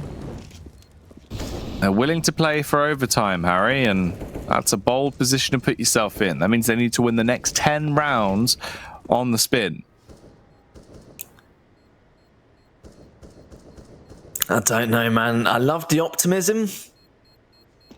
And to be fair, they're trying to play each round like it's their last. And speaking of last, this could be their final round of the series, as Endpoint has just been looking incredible throughout the whole series. And what can you do against a team like this? They have said that with CEX, they've been talking about how much they prepared, put time, work and effort in. And the grinding has been real, but hasn't mattered too much, as Endpoint got other motives. As you're right though, Jack, could be the last round, and we'll have to see what Endpoint can do here. Round 21, 15-5, Endpoint. All they've got to do is win this round to lock it down. Thomas with the swing gets the opening kill, as Cypher will crumble away. And already that first pick has put them into quite a precarious position. It's going to be a struggle for CEX, Harry. Endpoint teetering on a knife's edge, ready to bombard their way in towards the bomb site. Utility being cast out. Here comes the peek from MT. At least that actually is a trade back, taking down Thomas and making it a little bit harder for them going forward. Max gets the bomb out on the site, throwing this one into absolute panic, but the trades are thick and fast, and it's just Nuke Dog that remains at a 1 versus 2 with 50 seconds ticking by. Surreal will snap him, and that's it. It's done. Endpoint will claim it. It's in 3-0 fashion. As we thought, Harry, that's the way it's gonna go. Endpoint are your champions of the spring 2020 season of the Prem. They've broken the record for the most trophies taken as well, beating out Molotovs and Marshmallows. Now, with them having the most wins in the Prem across all titles, Harry. Madness. More than deserved, to say the least. They were just a course to be reckoned with, just complete and utter annihilation, destruction. You couldn't really say anything else, really. Endpoint pretty much had their number, and it was a real shame for CEX, because they are good players on that team. We know that for a fact. It's just they just struggled to adapt, and they got downloaded quite early in most of these maps. But congratulations to Endpoint, where it shows that everything they've done in the past, especially in recent months, all the practice has paid off, and it shows that being in the MDL League for a while now has brushed up a lot of things too. But yeah, what can you say really? Endpoint, we thought maybe at least they can lose a map on something like Overpass, but even then they fixed all the problems they had previously on Overpass, and it seems to be working out for them. So commiserations to CEX, sadly. Yeah, it's unlucky. They had some moments, but they were too thin and far between. Obviously, individually as well, it felt like today, Endpoint were all stepping up. They're all hitting their shots, playing to their absolute best. They've really sort of nailed it down, Harry. We've noticed a lot domestically that they've been struggling, obviously, up against other UK opposition and doing fantastically against harder European teams, right? Whereas coming into this now, it seemed like they really sort of bit the bullet, have played the same style of CS that they would against any high caliber European opposition, and went into this one all guns blazing. They wanted to win it, and they've really shown business on the server. I love the setup changes they make as well. I was talking about some parts in the Vertigo game in terms of what they normally do strat-wise, but it seems to be changing all the time. Every time I watch them play a certain map in particular, they are consistently making sure that they are unpredictable and unorthodox at the exact same time, and it's working out for them perfectly. You saw there that with CEX, they were expecting to do certain things at the same time as before. It didn't work out for them entirely, but it's a long road ahead. They need to remember that Endpoint, they've been guns blazing for the last month, just been an absolute storm to be reckoned with. But Endpoint, you know, congratulations to them. They've just been remarkable. There's not really too many words to describe it, in all fairness. No, they came, they saw, they absolutely conquered in reality. Obviously, Endpoint, it makes sense. Currently, the way they've been climbing with their rapid trajectory outside of the UK scene, it's been damn good, and I think they backed it up, obviously, here today, Harry, showing that they definitely are a team that you should be wary of. I think it's quite rare as well. And when you normally see some of the previous Prem finals in CS, they can be quite close here and there, but even then, if it's like a 2-0 or 3-0, etc., normally the scoreline's quite close. But that's probably one of the biggest scorelines we've ever had at a Prem, especially in a best-of-5 series. Yeah, it's probably the quickest final we've ever had as a Premiership final, and honestly, it was definitely quite a one-sided affair. Really, really quite an impressive one from Endpoint. Talking of impressive as well, of course. Individually, we have highlighted players of the final. 3 players which you at home can vote on and give us your thoughts and feelings of who deserves to be crowned player of the finals. Crucial, Mighty Max or Surreal. If you'd like to vote, head on over to @ESL UK on Twitter and let us know who is your fan favourite. Talking of giving back to the fans, it seems like we also have Mighty Max himself on the line, ready for an interview. Are you there, Max? Hello, Jackie, I'm here. Hello, Max. Well done, mate. You've taken the victory, 3-0. Was it business? How did it feel, obviously, playing it? No, I think going into it, obviously we're probably the favourites, no matter who thought it. We just played our normal game, adjusted a few little things here and there, but I think it was always going to be a tough task for CX to take us down. It's not a best-of-1 format anymore, it's a bigger map pool, and I think it just showed today. Yeah. Well, because that's obviously like what we touched on earlier as well. What I was saying to you, Harry, is the idea of the fact that against European opposition, you've been smashing it recently. And Endpoint as a whole has been looking really good, but you had a couple of shaky games against domestic opposition. Coming into this, it looked a lot more drilled. Obviously, it seemed like you played it absolutely perfectly. Was it just a matter of, all right, boys, let's just play 100% seriously, hammer it out, and get this one as cleanly as possible? Yeah, it was the case that I said last night. We shouldn't take anything for granted. Like, every UK player can aim. Like, even CX played well today. There's something to take away from them. I think the first map was actually a lot closer than the scoreline suggested, because I think we won 10-1 at one point CT, and we had no money left. So it wasn't 16-4, so to say, but like it was a much closer game. But yeah, I think they played really well.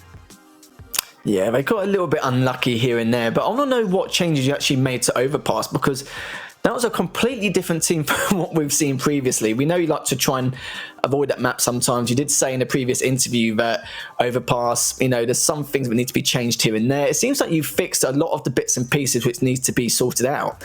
And do you want to tell us a little bit about what you've actually changed on Overpass? Yeah, so we played it in the group stage against Pensioners, the other second game that we lost, and we realised that a lot of work had to be done to it. So we just went away, spent, I don't know, maybe a week or two just playing it, added new stuff, adding CT stuff, adding new T-side stuff, and I think we're at a point now where European-wise and domestically we can play that map to a high standard now. Yeah, it definitely seems like that's obviously what we were talking about, where it seems like in terms of like the map pool rankings right now, Dust 2 is probably up there as the first pick, and then now Vertigo is maybe creeping in as the second best. No, yeah, Dust 2 and Vertigo are probably on par with each other. We can't really tell which one's better for us at the moment, but gonna hopefully get a 7 map pool soon, so should be good. Yeah. Well, you didn't even need them all at this point, Max. In the best of 5, it was only 3 of them we had to see played. Probably the most dominant victory we've ever had in a Prem finals. Obviously, probably like the 15th time I've interviewed you and you've won now. But historically, you have, as an organisation, now been able to break every record of the Prem. Obviously, 3rd back-to-back championship for you, and the fact that it's the 5th overall victory, which means you've beaten out M&M, Max. How do you feel? Oh, it feels fantastic, Jackie. Thank you. Nah, but I think we won it the most out of everyone, right? So yeah, it's a good accomplishment. It's gone well. It's definitely gone well. Well, Max, cheers. Thanks for coming on, mate. A fantastic final. Good to see you popping off individually as well. Any final thoughts? Any words for the fans? Hopefully you can carry on supporting us later today. We've got another game in a couple of hours. Yeah, the grind never stops. You have been busy bees. Thank you so much, though, Max. Have a lovely day, mate, and good luck later on tonight as well. See you, mate. Bye-bye. There you go. Mighty Max, always as beautiful as ever. There's never a dull moment. Gotta love him, really, but he has deserved it. 5 times now. That is ridiculous. It's definitely made history in the books, but what can you say? That was just annihilation, wasn't it? That was definitely one of the quickest finals we've ever had even in the best of 5. Best of 5s don't happen often. It's one-time occurrence here and there in certain circumstances, but yeah, they deserved it. It was just everything they practiced. It was just well drilled, and you can see why they're an MDL team. They just spent. Must have got to a point where a stage where they're just fed up and just want to really try and push themselves to the next level, and they have done. They have broken that barrier. Yeah. It is crazy. Obviously, Max even said himself, though, like, the game was closer initially than it looks in the scoreline, and that is very true for Overpass. I completely agree with him in that sense, that it went down to maybe 4 or 5 separate clutch rounds that were like 1vx, where it was stolen away by CX, unfortunately. And as Max said, as soon as they lost that first round, they had no economy left to play with, and they went down with the next 3 rounds. So it was a closer game than it looked, but it was still quite dominant. And the whole series was quite dominant, really. Obviously, we'd be lying if we said anything else, Harry. Like, we can't really play it up to be a different storyline. CEX, it was always going to be an uphill battle for them. They did have moments of greatness, and it's good to see the growth the team has had. Obviously, even just making it to finals and putting up a display like that in some of those rounds versus Endpoint, I'd still say is good exposure for the team compared to what they've done here. Now, we do actually have the player of the series coming back through, and it seems like, of course, the main man himself has won. Mighty Max Heath has taken it, so he'll be very happy. He recently got his very first Prem VP after many, many moons of competing in the ESL Premiership, all the way back from Season 1 onwards, and now he's got himself the player of the finals as well. I said it during Overpass. I was like, Max's aim seems to be raw solid, and I was quite surprised because I said it before, sometimes Max has his good days and bad days, but even his bad days are still average, which is madness. But he just looked to be on form. It was the confidence in his gun skill. It was just ridiculous across the board, and I felt like as soon as I saw him playing at his full potential, I had a good feeling that this was it. Like, I don't think CEX, not saying they would have a chance, but they were going to struggle more than ever, because when you play against a confident Max where his team are performing as well as he is, if not better, and it's been a while, and it's just nice to see him actually, I'd say definitely deserved it. It's like sometimes I think in 2 out of 3 of the maps he didn't even take a death until like the 8th or 9th round. Just really holds his angles well, makes sure he gets everything done efficiently as he can. Definitely more than deserved, but as you can see there from the series stats, Endpoint average 1.82 KD, absolute madness. Yeah, dominant stuff there statistically. Absolutely smashed it, really, when it comes down to it.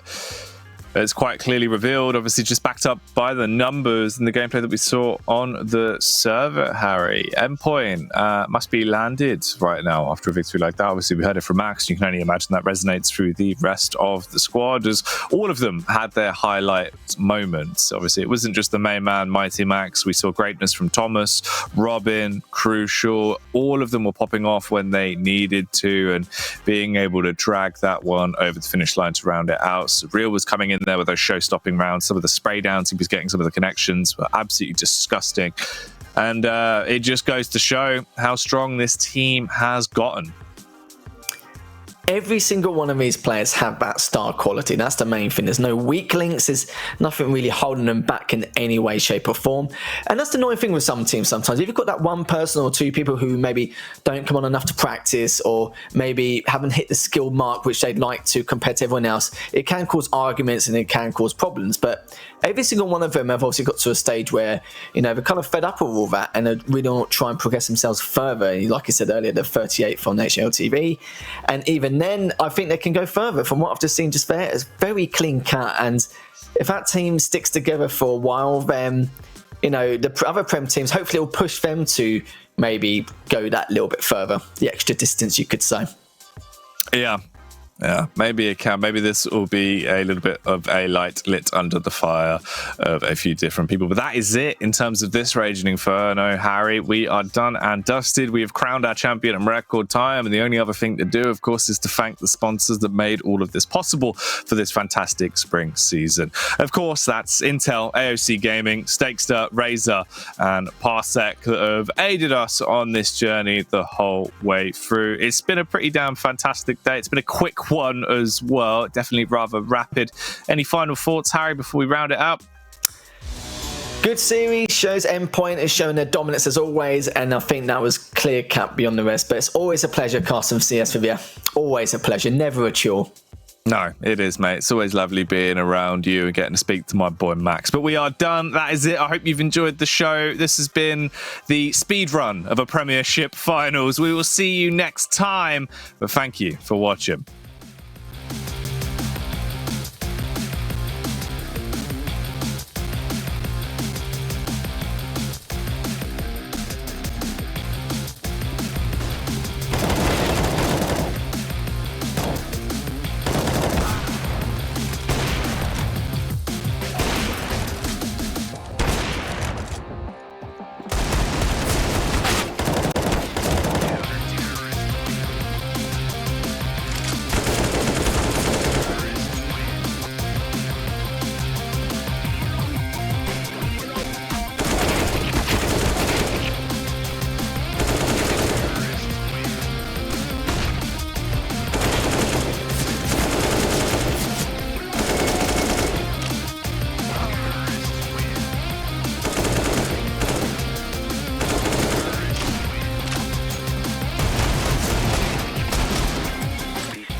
That's why you don't with the Veto. No, listen here, you. Tired of spanking your mates week in, week out? Come on! This sad little loser online from Albuquerque, New Mexico, without any rewards other than glory? Try Stakester now. Start using your legendary skills and making some real motherfucking money. Go on. Press it.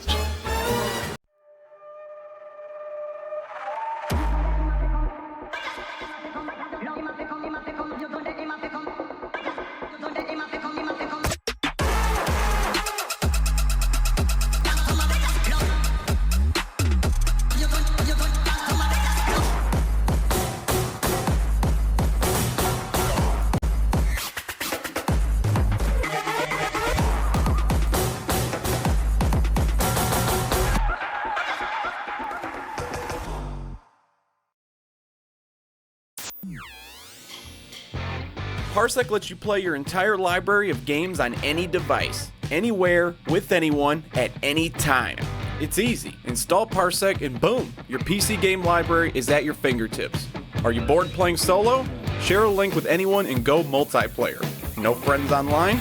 Jump into Parsec's arcade and play with people from all around the world. Parsec's available for most things with screens. Download now.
I feel like there are no guns right now that need a nerf after the current changes. In terms of what weapon needs a nerf, I think the MP9 needs a nerf. I think the MP9 is unbelievable. It doesn't cost a lot and shoots so fast, and it's a two-shot headshot. I don't think any guns need to be nerfed right now. I think the Krieg was enough, and now CS is back to like how it should be. In terms of what gun needs a buff the most, the M401S, I think it shoots so slow, although it's cheaper now. I still think that to get level with the M4A4, I think it needs a buff. In terms of buffing a weapon, they could probably buff the silenced M4. I know it's been tweaked over the years, but I think it's still underpowered compared to the M4A4 and the AK, so they could probably buff that a little bit. I'm very enjoying Vertigo recently. The new changes to Vertigo, I'd say that is up there for me. To be honest, my map preferences change a lot, so it's like whatever the map the team's good on, and at the moment I think we're pretty good on Dusty.